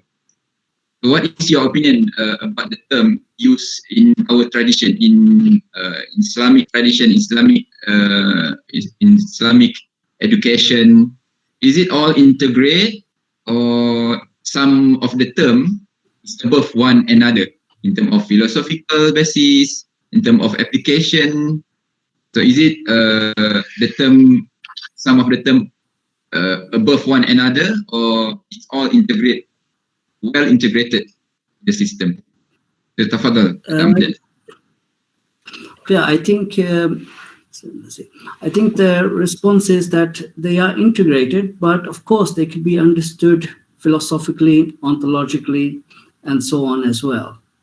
So Ta'lim, for example, can be both understood very widely, philosophically about acquiring knowledge, both divine and accrued knowledge from the Muslim experience and non-Muslim experience for that sake. And it can also be much wider, even incorporating the spiritual side, the emotional side, and so on. I think one of the things that we do need to do in modern times is to somehow align it not only to traditional concepts, but also to contemporary research being done on education from not only Muslim, but also non-Muslim society. Otherwise, we become stuck in a traditional description continuously, but reality is that new knowledge is always something that Muslims are asked to acquire, not simply reject anything that isn't from tradition. But we do need to critically think about information that comes to us, because it has, as Professor Mawlizuddin said, the authority with our education is Allah subhanahu wa ta'ala. So there is a need to critically accept new information, new knowledge. And sometimes this new knowledge that comes from other traditions can be slightly changed so as to fit our structure. Okay. Oh, Dr. Amjad, where are you? Okay. I think something happened. Yes, the link. Yes, because far away. Okay. So, I did. I yes, think please there's continue. a question from Yeah, Husna yes. Hussain. Yes, you can read it, or you want me to read it? You can read it and then I'll respond. Okay, to it. so I just read it on behalf of Dr. Husna. What is your opinion about homeschooling, which is now gradually accepted by parents in Malaysia? Is homeschooling capable enough to obtain all that of intelligence that you've presented before? Do Yes, you now want to this is a respond? very I know, you Yeah. are not familiar, but please respond. this is a complex answer really. The problem with homeschooling is all very good in the sense that parents want to take care of what their children learn. It all depends on what they assume the society is teaching them. I mean, this all comes down to the response to that has to be related to what is happening on the ground in Malaysia, in schools. Why did the parents decide for homeschooling? Is it because the child was being bullied, or the child didn't fit in, or the child is not? For example, if the majority is Muslims, are we talking about homeschooling for Christians or from other faiths? Is it Jamaat concerned? Do certain groups, do certain individuals who belong to Jamaat not want to send their children to schools? All of these questions have different responses.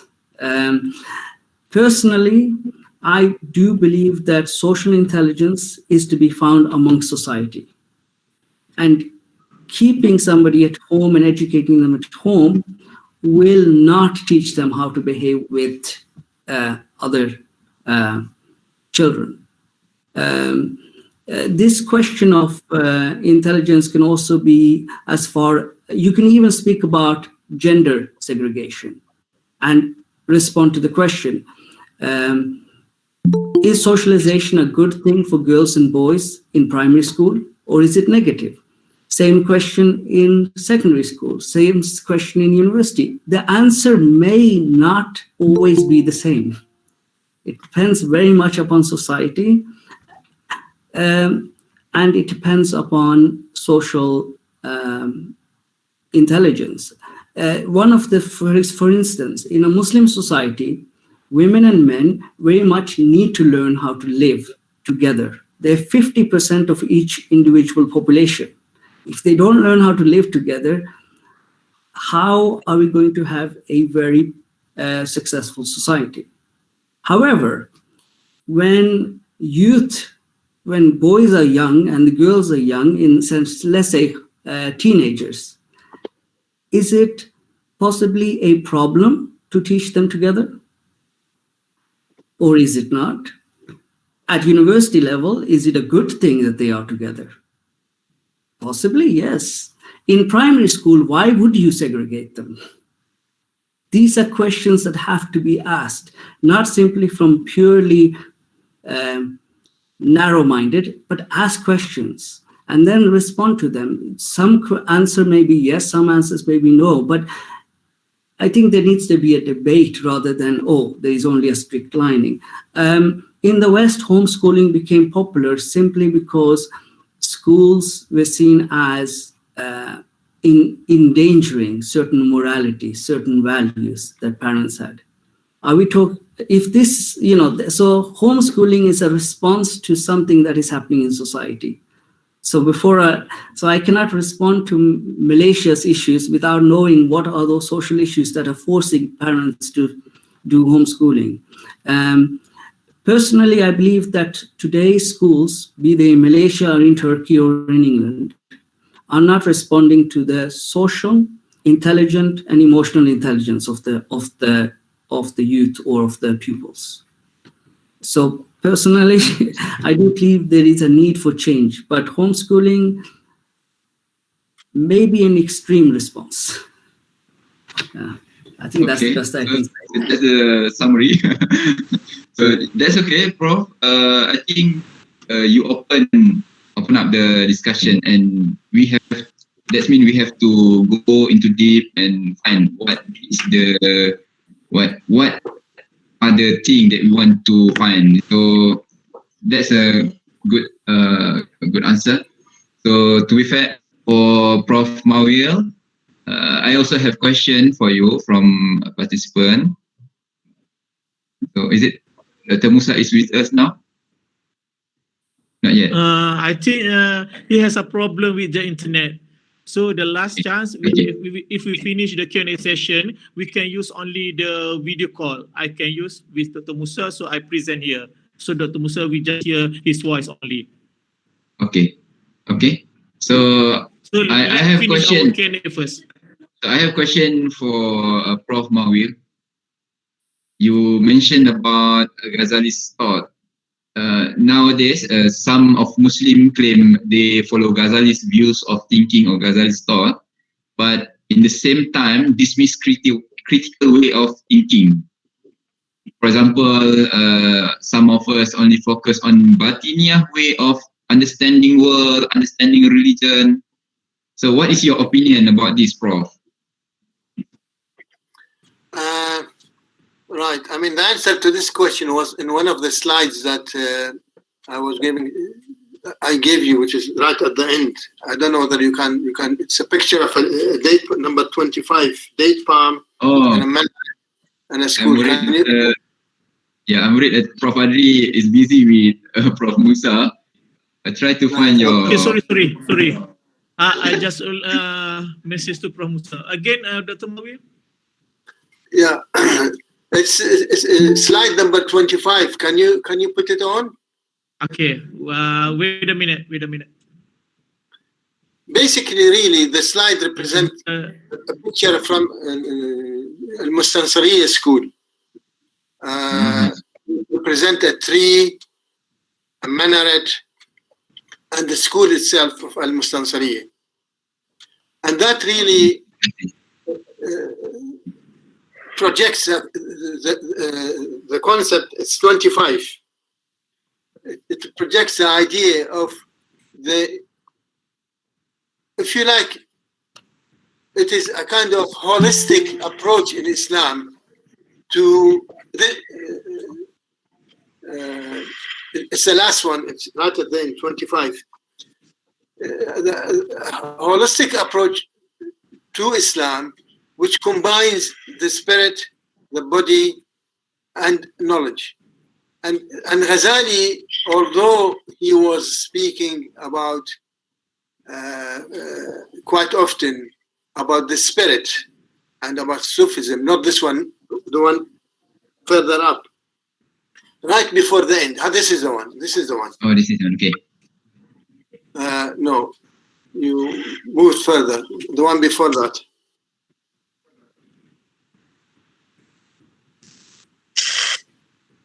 This is the one, yes. The last one? This is the one. The tree, the date palm, and I mean, I saw in that picture really in the Madrasa al-Mustansiriyya, and actually a characterization of entire knowledge in Islam and education in particular, because what it does actually, it combines knowledge, which is the school itself, and spirit, which is represented in the minaret, and life, which is represented in the date palm tree. And to say that Ghazali was really only a Sufi, I thought, I understand your question to be that. To say, some people think that Ghazali was Sufi is not really entirely correct. And the proof to that is himself. He said, وَلَقَدْ غَزَلْتُ لِكُلِّ النَّاسِ غَزْلًا دَقِيقًا فَلَمْ أَجِدْ مَنْ يَغْزِلُ غَزْلِي فَكَسَّرْتُ مُغْزَلِي. I have woven for everybody a fine garment, a fine wool, and I found nobody who can actually produce a garment. And so therefore I have broken my nose. I've broken the tool on which I have made the weaving. What I'm trying to say is that Ghazali really represent a step in the history of Islamic education, which reflects its own time. Just like Shafi'i, who represent a step in the history of Islamic knowledge, which reflects its own time. Shafi'i saw there is a need for the formalization of Islamic ma'rifah, Sharia. That is why he wrote, his book Al-Umm and Al-Risale, on which he actually, in the Al-Risale, he synthesized Islamic jurisprudence in such a way that protected Islamic knowledge, from being infused by philosophy.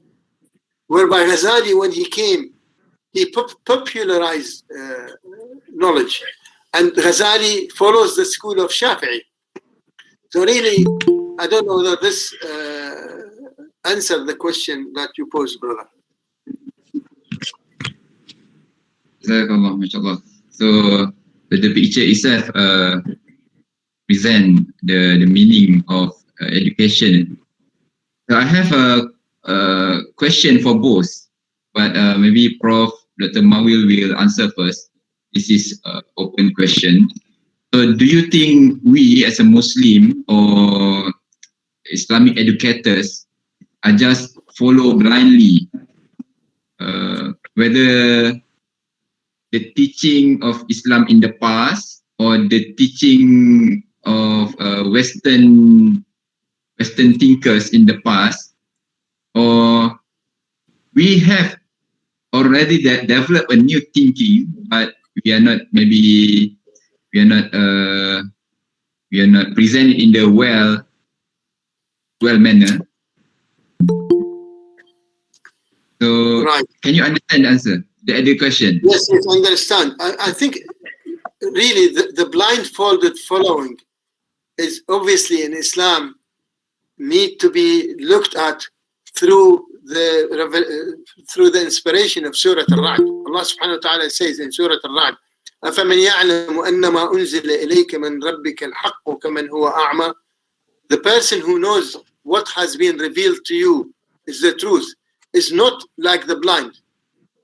أَفَمَنْ يَعْلَمُ أَنَّمَا أُنزِلَ إِلَيْكَ مِنْ رَبِّكَ الْحَقُّ كَمَنْ هُوَ أَعْمَى إِنَّمَا يَتَذَكَّرُ أُولُو الْأَلْبَابِ. The people who remember are the people who has albab, who has thinking. الذين يفون بعهد الله, and then he described who is أولو الألباب. الذين يفون بعهد الله ولا ينقضون الميثاق. They follow the pact with Allah and do not break that pact. والذين يصلون ما أمر الله به أن يوصل, and those who actually do what Allah has told them. الذين يصلون ما أمر الله به أن يوصل ويخشون ربهم ويخافون سوء الحساب, and fear Allah subhanahu wa ta'ala. والذين صبروا ابتغاء وجه ربهم وأقاموا الصلاة وأنفقوا مما رزقناهم سرا وعلانية ويدرؤون بالحسنة السيئة أولئك لهم عقبى الدار. This is really, these are the attributes of the people who follow knowledge. It is not blindfolded. There has to be a methodology. The methodology is established on the fact that Allah subhanahu wa ta'ala is the authority. And from the concept of authority, everything comes out. Islam does not refuse knowledge. Dr. Amjad spoke about it when he spoke about the cognitive knowledge. Islam does actually emphasize the idea of the cognitive knowledge and emphasize the globality of a holistic education. But the point is that all of that need to be linked to Allah subhanahu wa ta'ala. Alhamdulillah Rabbil Alameen. So, what is your opinion, Professor Amjad? Could you just repeat the question one more time? Do you think we, as a Muslim and Islamic educators, Muslim educators, are just follow blindly the development of, for example, the development of education, whether in Islamic tradition in the past or Western tradition, or we actually have already a new approach, but we don't develop well in a well manner? Okay. I think the problem lies in our history of in the last 100 years, where we have, of course, now developed schools, primary schools, high schools, and very much our nation states. Everything, of course, is following a Western structure, not because it is Western, simply because it was the period of industrialization. If the industrialization had happened in China, let's say, we may still have been following the same structure. So it's not about Islam versus West. It's about us being in a time period in history where we are developing whoever developed before us. And in that sense, we are stuck between following the West because that is the time period, and of course following our tradition, which is our history. And we are in desperate need of requiring a methodology, which of course, as Professor Izzuddin said, starts with Allah subhanahu wa ta'ala. And the methodology then needs to be developed. But how? For example, sociology. Some of the scholars of sociology, the way they have described religion at the beginning, like Weber and so on, is not exactly the most positive way. Others have been more agnostic about it, which is not the way of Islam. I mean, Muslims simply cannot just think that religion is not the most important aspect. On the other hand, the theorists that have come out of the West, they have created a methodology, and that is the methodology of education, the methodology of understanding society, the methodology of understanding economics. There is no doubt that we are following that, willingly or unwillingly. So how do we integrate all of this into a new Muslim way of thinking? Because the traditional world had a traditional system, and it fitted with the Islamic structure because it came from there. But now we have a Western originated system, which is perfectly okay. It's not something we need to reject at all. But we need to create a methodology that step by step says, how is this related to Islam?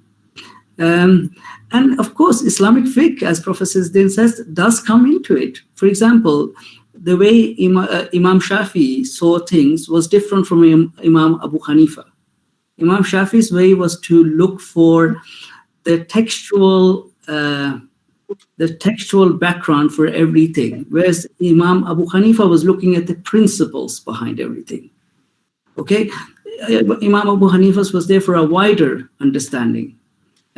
Some would say it's not necessary that they would agree, whereas Imam Shafi'i's was very textual. How do we create our methodology? Do we look at everything and then check if that fits Islam? Personally, I don't think this is the path. I personally think that we need to come up with principles. Maybe this is my bias as a Hanafi, It could be literally that. But in general terms, I do believe that looking at principles, for example, the principle of intelligence. If modern education theorists have come up with the concept that we are, in fact, the West is going the wrong path, that means we are going the wrong path because we are on the same path. So if they went the wrong way, is it not important that we fix it? Because we're going to go on that path anyway. So we need to know where they went wrong so that we can go right. They went wrong in the sense of somewhere they became more narcissistic. Somewhere they lost a certain amount of morality. Family life is breaking down in Europe. They themselves acknowledge that. Children are being not brought up with certain values. This is not about interfaith. This is about values. And therefore, I would argue that Islamic tradition has a lot for us. And the scholars are the ways. The past scholars are the way for the future. Without them, there is no future.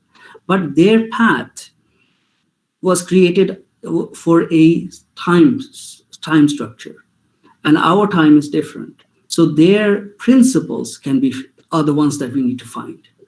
Not what they specifically textually wrote, but what principles were there. And I believe there are principles to be found. And sometimes new knowledge may open our mind to the old knowledge, such as holistic education.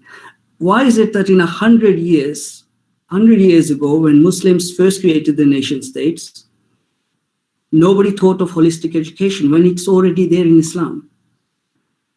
Why is it that Muslims now thinking about holistic education? Why are we thinking about environmentally friendliness? Why are we thinking about not smoking cigarettes? Answer, West is doing it. That is why we are thinking about it. We do not think, we have no new ideas unless the West thinks of it before us. That in itself has to be acknowledged. We have not, in the last 100 years, come up with a new idea. That needs to be recognized. But what is interesting is that maybe the West is coming around a circle. Maybe the West is going around a circle, coming to where our old traditional scholars had already been, which was smoking is not really good. Be friendly towards environment because we are Khalifas. These are not their ideas. We already had them. They just came to the conclusion of that, and we now are following that. So I believe that we have to acknowledge the ideas, new ideas, fringe ideas that comes from the West. Maybe they are good for us. And at the same time, we need to start acknowledging that unless we come up with our own new ideas, we will not really create a methodology. And that is why I'm saying that perhaps we are the ones to change our mainstream education, not the West. The Western educationalists that are now fighting to change their mainstream education are facing much more trouble because they have very little central values that they can agree upon. But the Muslims, we have central values. In Malaysia, in Turkey, in Pakistan, in the Arab world, the agreement of what is spiritual intelligence can be much easier agreed upon than in the West. What is social intelligence can be agreed upon. So why do we not take the steps before they start doing it? As I said, they have more troubles than us at this point in ontological and philosophical thinking because they walked away so far away from a common value system. I think that's hopefully answers some of the question. Inshallah. Very, very long answer, but very enlightening us, inshallah. So I don't have to summarize all the answer because there are many points if I want to highlight. Maybe all participants will get, all participants can summarize on their own and try to get benefit from each point from the presenter, inshallah. So any questions so far from participant?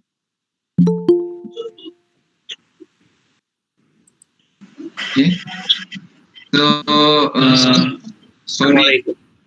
Oh, okay, Prof. Adri. Oh, okay. I think Brother Ibrahim No, want to ask. Dr. Ibrahim, leave it to Dr. Ibrahim. Okay. Brother Ibrahim first, Prof. Yeah? Okay. Okay, Assalamualaikum warahmatullahi wabarakatuh. Thank you, Mr. Chairman. I would like to ask both guest speakers regarding the integrated Islamic education or holistic Islamic education. The implementation of Islamic integrated or holistic Islamic education. I think we have started the debate on the need of the integration of knowledge since 30 years ago. But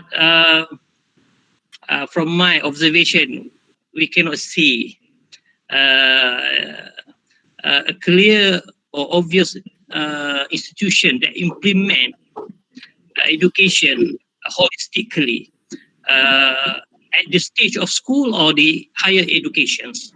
So I would like to get opinion from both speakers. If you come across any of the institutions that really integrate and really implement the holistic Islamic education as we discussed. Okay, thank you very much. Thank you, Dr. Ibrahim. For your information, Dr. Ibrahim is former Dean of Faculty of Human Science. Thank you for the question. So I will open for both presenters who want to answer first. Maybe Dr. Amjad should start. Yeah, okay, please. Well, it's a difficult question because as far as I can see, I have to agree there isn't much holistic education being shown in any institution that I have come across, a Muslim one. But I have to say, Muslim countries have evolved successfully their schools and higher education than 30 years ago. But when it comes to holistic Islamic education, they have not. And the reason, I think, is very clear. Our thinking is doing exactly what the West has done before us. And when they do something good successfully, we do it as well successfully. But their way is not our way. They never went the holistic way. How could we? So all of what we are doing is speaking is theory. The pedagogy is not created. We haven't written a pedagogy that is being implemented in any school system, unfortunately. I think that's it. Professor Isdin? I think, from my point of view, really, I can only speak from a higher education level because, I mean, obviously, I did not teach at schools. And I wish I did, really. Now, you know, sitting on the top of the tree, quite often, I wish I was sitting right on the soil at some time to understand the relationship between the two. I mean, I have worked for a very long time in Saudi Arabia. I have worked for a long time in Qatar. And obviously, most of my career has been in UK for about 40 years in higher education at universities. And I can say really that the holistic approach is not something that is tenable within the practice of the education level. It is basically, it should start from the top of the decision makers tree, because holistic education is a strategic move. And because it's a strategic move, this was influenced by the situation, the political situation in the Muslim world. And I mean, like for instance, in Saudi Arabia, at some point, especially at the time of, starting from the time of King Faisal, may Allah give mercy on him, and right to the time of maybe King Fahd, there was a tendency of trying to implement a kind of holistic education. And I actually was one of the people who was supervising their curriculums. But and at a university level, at the time of when, if you like, the universities was directed with an Islamic approach, there was a kind of holistic education in the sense that lecturers and curriculum makers were asked to consider that. But I think the most important thing to remember is what I said just now, is that there is a lack of tendency towards holistic education because of its nature vis-a-vis the political situation. And I think university vice chancellors and university head of schools, university, I don't know, heads of departments, they themselves need to consider that before the person who implements holistic education, because holistic education needs to come as a collective approach rather than separated individual approach. I don't know whether this is helpful.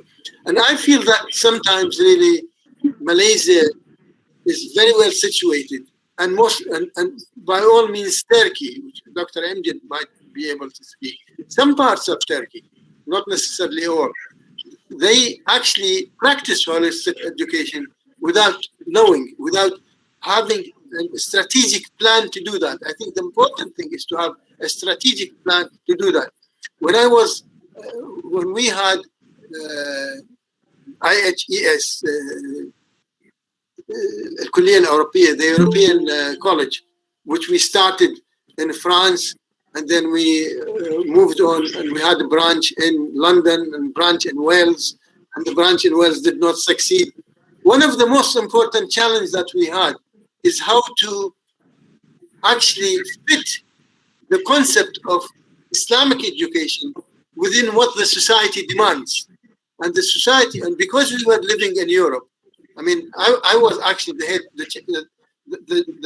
the chair of trustees, and I was responsible for trying to implement Islamic education in the curriculum of the Kulliyah.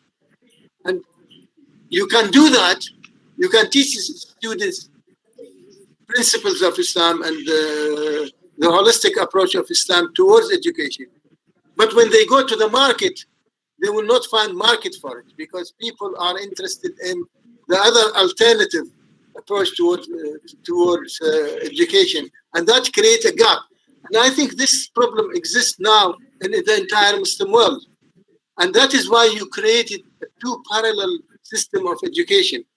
And I noticed that in Indonesia, for instance. In Indonesia, Muslims has one education which goes towards producing. I know I diverted a little bit from the question, but I think it is relevant as well.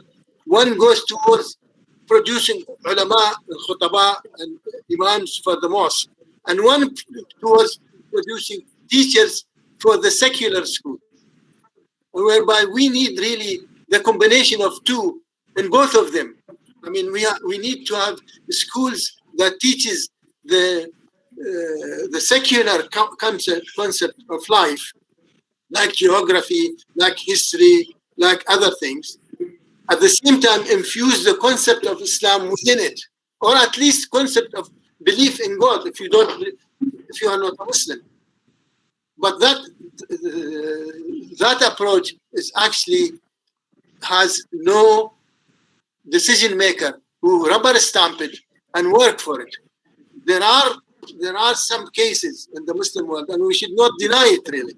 Like for instance in Pakistan, in Malaysia, in Turkey, in Saudi Arabia, in Jordan, in so many Muslim countries, they try to infuse Islamic education within the idea of general education.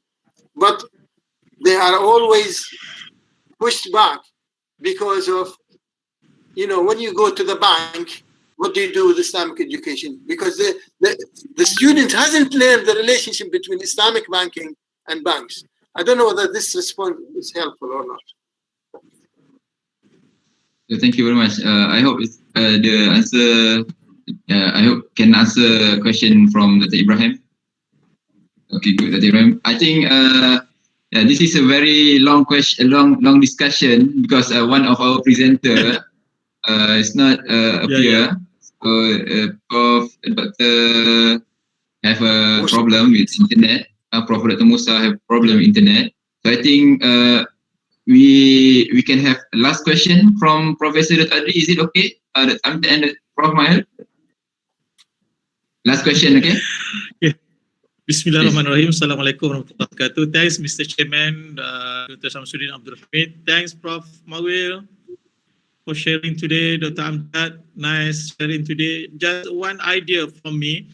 I like the statement from Dr. Amjad regarding social intelligence.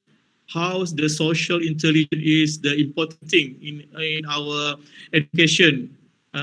In order we want to build our generation to have the spiritual, to have the huluk, not just to get the academic achievement only, but social intelligence is the most important thing. So regarding your presentation, also you mentioned about pedagogy in education. So I call it pedagogy sakina. Pedagogy sakina is among the most important thing to develop social intelligence among students, because it's impact to their soft skill when they grow up.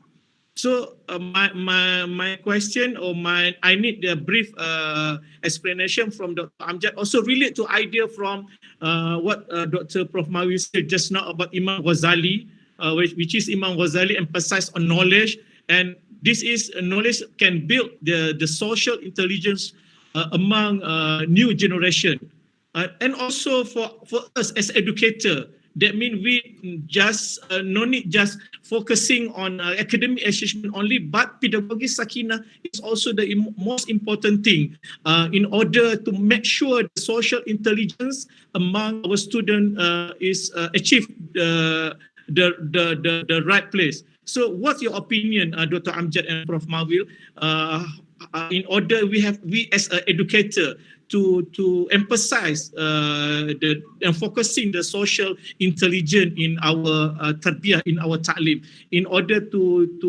get a generation, in order to get our jilul manshud for future, inshallah. So how your opinion, Prof. Amjad and also Prof. Mawi? That's all, Prof. Okay, thank you for the question. This is the level of professor. So professor asking professor. So for both. Professor Isdin? Dr. Amjad, I mean, okay. After you, yes. Okay, do you want to start? Okay. Oh. I mean, I think really the problem is really starts from, most importantly, from home. I mean, quite often you find that really the home education produce the fundamental starting point, because the child is up to the age of 5 or 6, he's being taught at home. And that would affect the child and to the rest of his life. I mean, and then the person who will be produced will be useful to the society or not. I mean, you know, if you start with bad education and the father doesn't pray at home, doesn't teach the children at home, and he neglects his children, then really the later on consequences might not be very successful. I think the process of teaching the children at home is extremely important. And while the child goes to school and we would like to see him with holistic education, with the education which blends the two factors of Islamic education with the others, might not be available, particularly for those who live, for instance, in non-Islamic countries.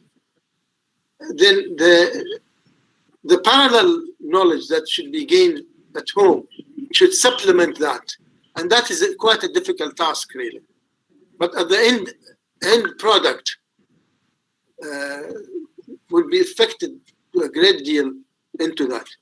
The idea of knowing what is your surrounding and understanding what is your surrounding within the notion of Islam is not an easy task, I must say. I mean, I try to do that, for instance, with my grandchildren and my children.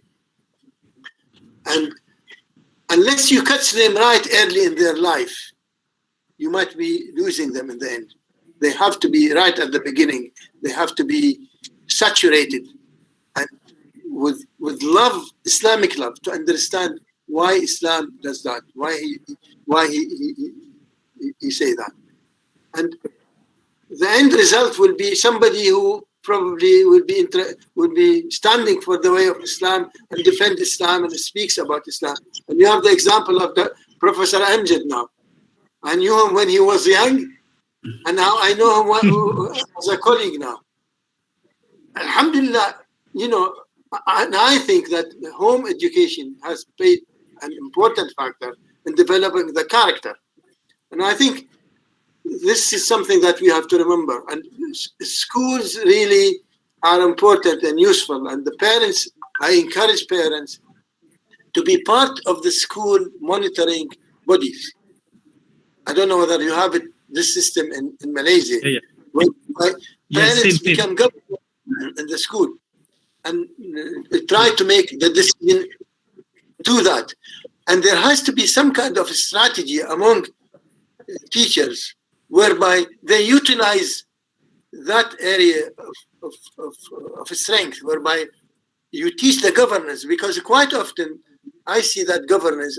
I sat as a governor in a lot of schools in my life, and I see that quite often governors themselves need to be educated, because each governor will actually try to project his own point of view. And a parent who's educated in Islam and who knows about Islam, he can not only influence his child, but also influence the entire school about how this blend, if you like, you call it maybe holistic, it's a blend of Islam and general education. I mean, for instance, if you permit me to elaborate, the child who studies geography, he needs to know what has Islam to do or to say about geography. The child who studies engineering, and some people think there is no relationship between engineering and Islam, but believe you me, and I tried that when I was in King Abdulaziz University, when we were teaching Islamic education, Thaqafa Islamiyya. I used to ask the students, each one of you, because the students used to come to us from engineering, medicine, and scientific background. And when we ask them, please relate Islam to your specialty. And they laugh, they say, what has Islam to do with my specialty? I am an engineer, I am a doctor. And then when we sit with them and they sit and think about it, and they start to think about Al-Razi, Ibn Sina in medicine. They speak about Bayruni and other great scholars who invented the science of engineering. There's a very good film or a section which is called 1000 Years of Missing History, which actually speaks about how education about Islam is being neglected. And when the teacher asks the children to go and write about Islam, they laugh. But when they go to the librarian, they discover a huge area of Islamic relationship with science. I think this might be useful. I don't know. Dr. Amjad might give us more insight on that. Thank you, Prof. Okay, Prof. Professor Dr. Amjad. Okay, I agree that it is at the beginning, of course, we have to look at home teaching home scenario. However, because of modern times, we live in what we call nation states. And majority of modern nation states have come to even to this point that when parents are not capable of taking children, the state steps in. So we have to recognize our current situation. A nation state even has the right to step in when the parents are seen as not good parents, and they step in. That means the state has a much more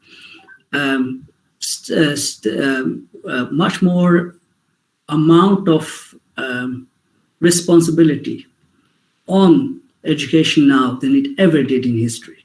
In the past, the scholars, in fact, had more responsibility to their public because they lived amongst them. Today, by the creation of the school system, the state is the responsible one. And from the state comes the responsibility to the school systems. And I believe that the only way that we can now develop an Islamic, and I personally do not like the terminology Islamic education. When Muslims educate according to the tradition of Islam, then it is simply education. Just like when the West teaches education, they don't call it secular education. They know what it is. You do not need to say something or term something that you already know very well. You only do that when you don't have it. Meaning we are only calling it Islamic education because we do not have it. If we had it, we would simply call it education. Tarbiyah, ta'lim, ta'deeb. Where is the word Islamiyah there? It does not exist because it has no need for it. So our reason for how we can get Islam into our schools is by how nation states and how the systems of education works in our modern times. How? Policy, as Professor Isdin said. But policy even at the school level. Pedagogy, for instance, who is writing the pedagogy of the secondary school system today? Not only the ministers, but also schools. For instance, you can teach ta'lim, meaning cognitive intelligence, sociology, history, and we do need to infuse it, as Professor Isdin said, with Islam. That in itself is a huge debate on Islamization of knowledge, which, to be honest, there's a lot of going on there. It's not an end to that discussion, it seems like. But what about pedagogy?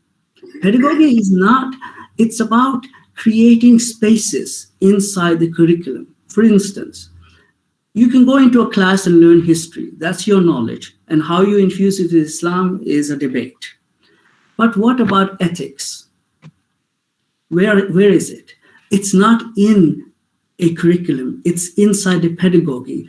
It's in that forms that we write in our school system that says outcome. What is the outcome for every student that goes out after 2-3 years of schooling in primary school and secondary school? The outcome there should say, has this student learned ethics? How? What kind of after school or in school activities did you create?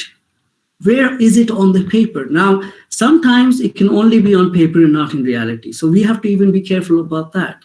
In a system, it should be on the paper and on the ground.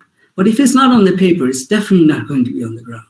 So if you say you're going to teach tarbiyah, what are the outcomes of tarbiyah?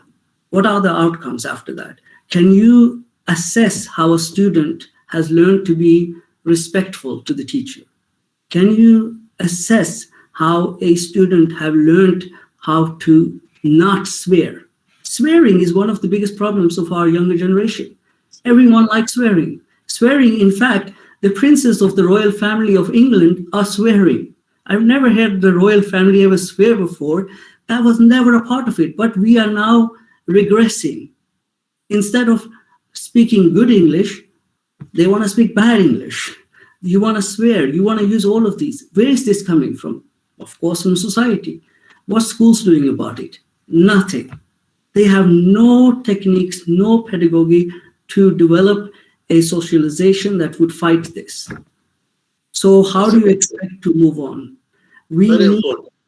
Yes, Well done. that's right, very important. We need a policy in pedagogy, and we need those empty spaces. Not, a child can have A's in every subject and be not a good person. And we like that person. He will go places. So what? He's not going to be a good human being or a good Muslim or a Muslimah. In the school system, there needs to be spaces where we say ethics are being taught, morality is being taught. And again, this, as I said, is not happening in the West, which means we now have to do it ourselves. No more copying, no more following. Either we do it or we follow them, but they will not go that way. Even though I am saying that holistic education is coming from the West, it can't work there. Their society is gone a certain path that cannot turn, because you have to have shared value for you to have holistic education. Otherwise, some people will say, this is morality, this is morality. They can't agree. But in an Islamic society, the majority are Muslims, there is a possibility of agreement. We have more chance of creating a holistic education in our system than anywhere else in the world, except for China. The Chinese have it. They have a shared value. They can go that way if they wish to. But the Muslims can, in different countries, have different formulation of a holistic education.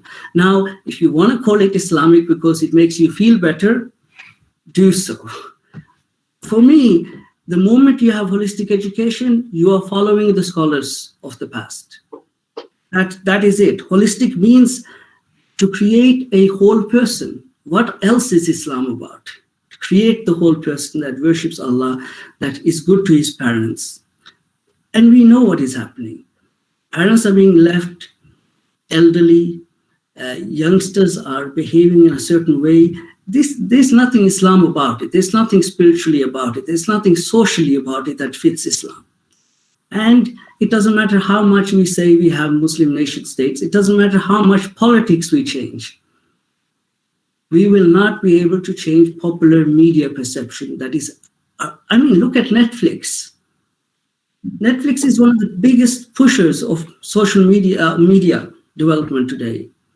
And most of the stuff we do is not helping our cultural development, our social intelligence, but it is helping our cognitive. We will become critical thinkers. I can guarantee you, but that will not make us better Muslims. In the long run, we will be like the West, brilliant thinkers.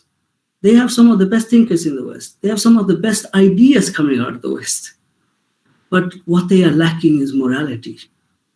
We can't get that from them. It's just not plausible anymore. 50 years ago, I would have bet on the West, teaching us morality. Now, I will not bet on them. I wouldn't bet. Betting is bad anyway. It's not acceptable Islamically. But using the terminology, I would not bet on them. So I think we need to sit down and create pedagogy. Now that should be from the state system, because the state is responsible, but education ministers and the heads of schools, deans, you need to create a pedagogy, and that has to have a holistic education blueprint. Now, the thinkers can create the blueprint, but only the people in charge of schools and higher education policymakers can put it into effect. But it means being innovative. And that is hard. It's not easy to be innovative because we haven't been innovative for a long time. But it isn't moving away from Islam. When you become innovative, if you have your traditional background, if you have read your scholars' works, I don't think we'll move away from Islam. We will move towards Islam, inshallah. I think that's it. Thank you very much. So I hope that will answer a question from Prof. Adri. And question, I think, it's also answer question from Dr. Ibrahim as well. Elaborate more. So I think, Prof. Adri, after this, we can move forward and we ask policymakers to join us maybe next time, or politician, as Prof. Mawil said, politician as well. Yes, politicians are dangerous. You have to be careful with them because so we as a researcher will do our work, we'll do our part. Okay, so inshallah. So this is how we approach education as well. So we are here from we are from many field of studies here. There are a clique from geography, there are a clique from moral education, so Islamic education. So just to be honest, maybe the term Islamic education also we should thoroughly discuss. So this is also this is also a complicated term should be discussed. Maybe next time we'll have a discussion with Professor Dr. Amjad in Istanbul. Inshallah. I think interdisciplinary dialogues are also important, whereby you connect one area with another. Really, I mean, you know, there are so many areas whereby they need to be looked into and examined from both aspects, like economics and Islam. I mean, what does this Islam say about that? We have lots of economists and we have lots of Muslim scholars. But how many economic Muslim scholars are there? And you know, Islamic education, as Professor Amjad said, Islamic education is a term which really is not very, it's a little bit fluid, really. And that not applies only to Islamic education. It applies to everything. It applies to Islamic economics, it applies to Islamic history, and so on and so forth. There is knowledge, and how do you foresee it from the point of view of Islam? And after all, in Islam, the first revelation that came to us is Iqra, isn't it? Iqra. But how do you make Iqra? Bismi rabbika alladhi khalaq. So there is really reading, and there is reading in Iqra, and philosophy, Bismi rabbika alladhi khalaq. So there is an interdisciplinary relationship between the two. And without understanding Islam as a dynamic force that contains all aspects of knowledge together, we cannot really go very far in that way. Allah subhanahu wa ta'ala guides us all to the right path. Okay. So that's great. So the Amjad also have some point to highlight. So your answer just now, professors, is I think is conclude our discussion today. So we are very proud of having you today. For both of you, very proud and very enlightening. So thank you all. Thank you both of you. So ladies and gentlemen, for all participants, I hope you found. All of you. Dr. Sudin, Samsudin. Salam from Assistant Professor Dr. Musa, because he can't join our conference because they have a problem with his internet. He come, appear, and out, come again and out. So finally, gone. Okay, so inshallah, I will share with participants their slide. Okay, I will share with the participant with Dr. Assistant Professor Dr. Musa slide. Inshallah, I will share with all the participants. So thanks, Prof. Mawil and Prof. Amjad.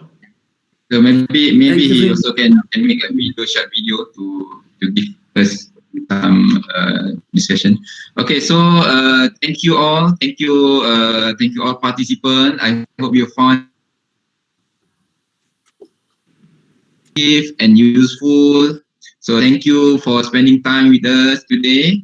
Again, thank you for presenters. Thank you for committee member as well. Committee member of ICSSH2021.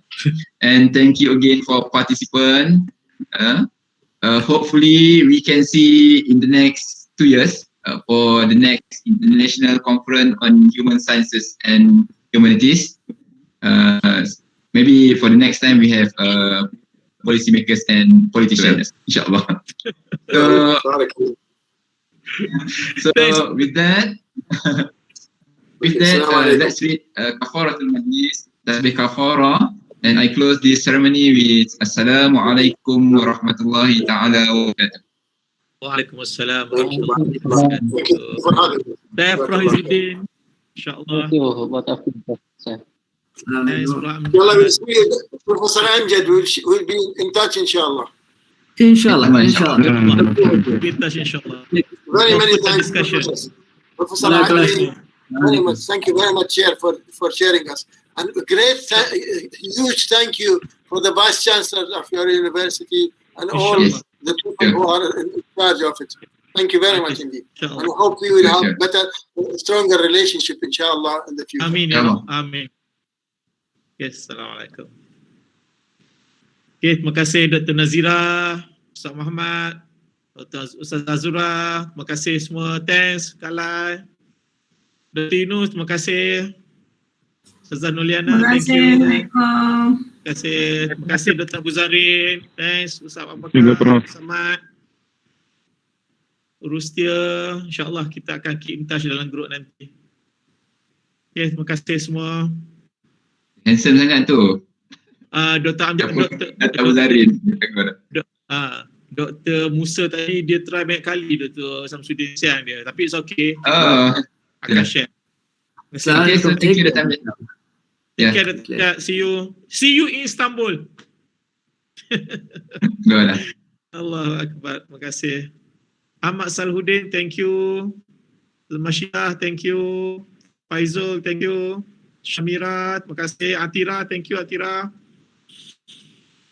Okay. Ustazah Zaliha, terima kasih join. Nanti kita akan keep in touch dalam kita punya group.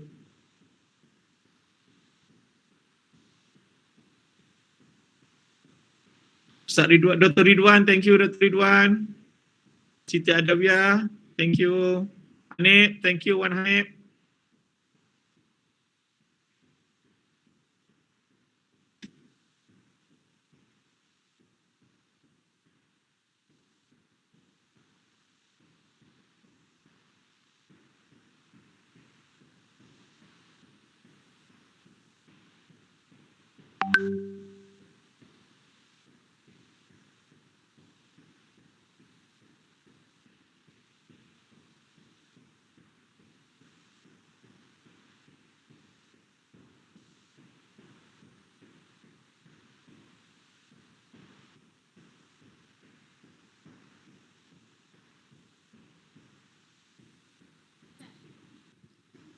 Syukran Prof Adri, syukran. Terima kasih, terima kasih.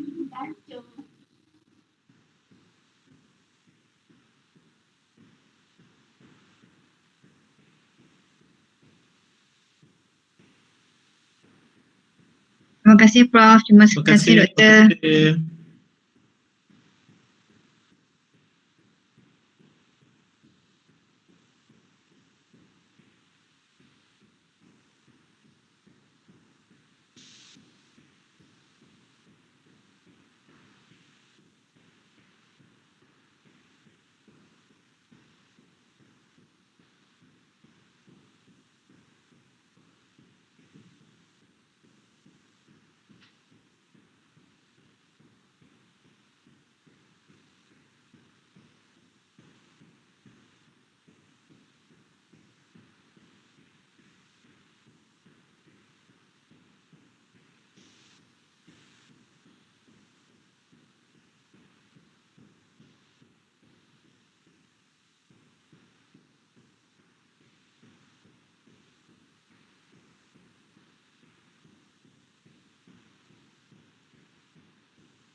Okay, Prof. So, itu saja.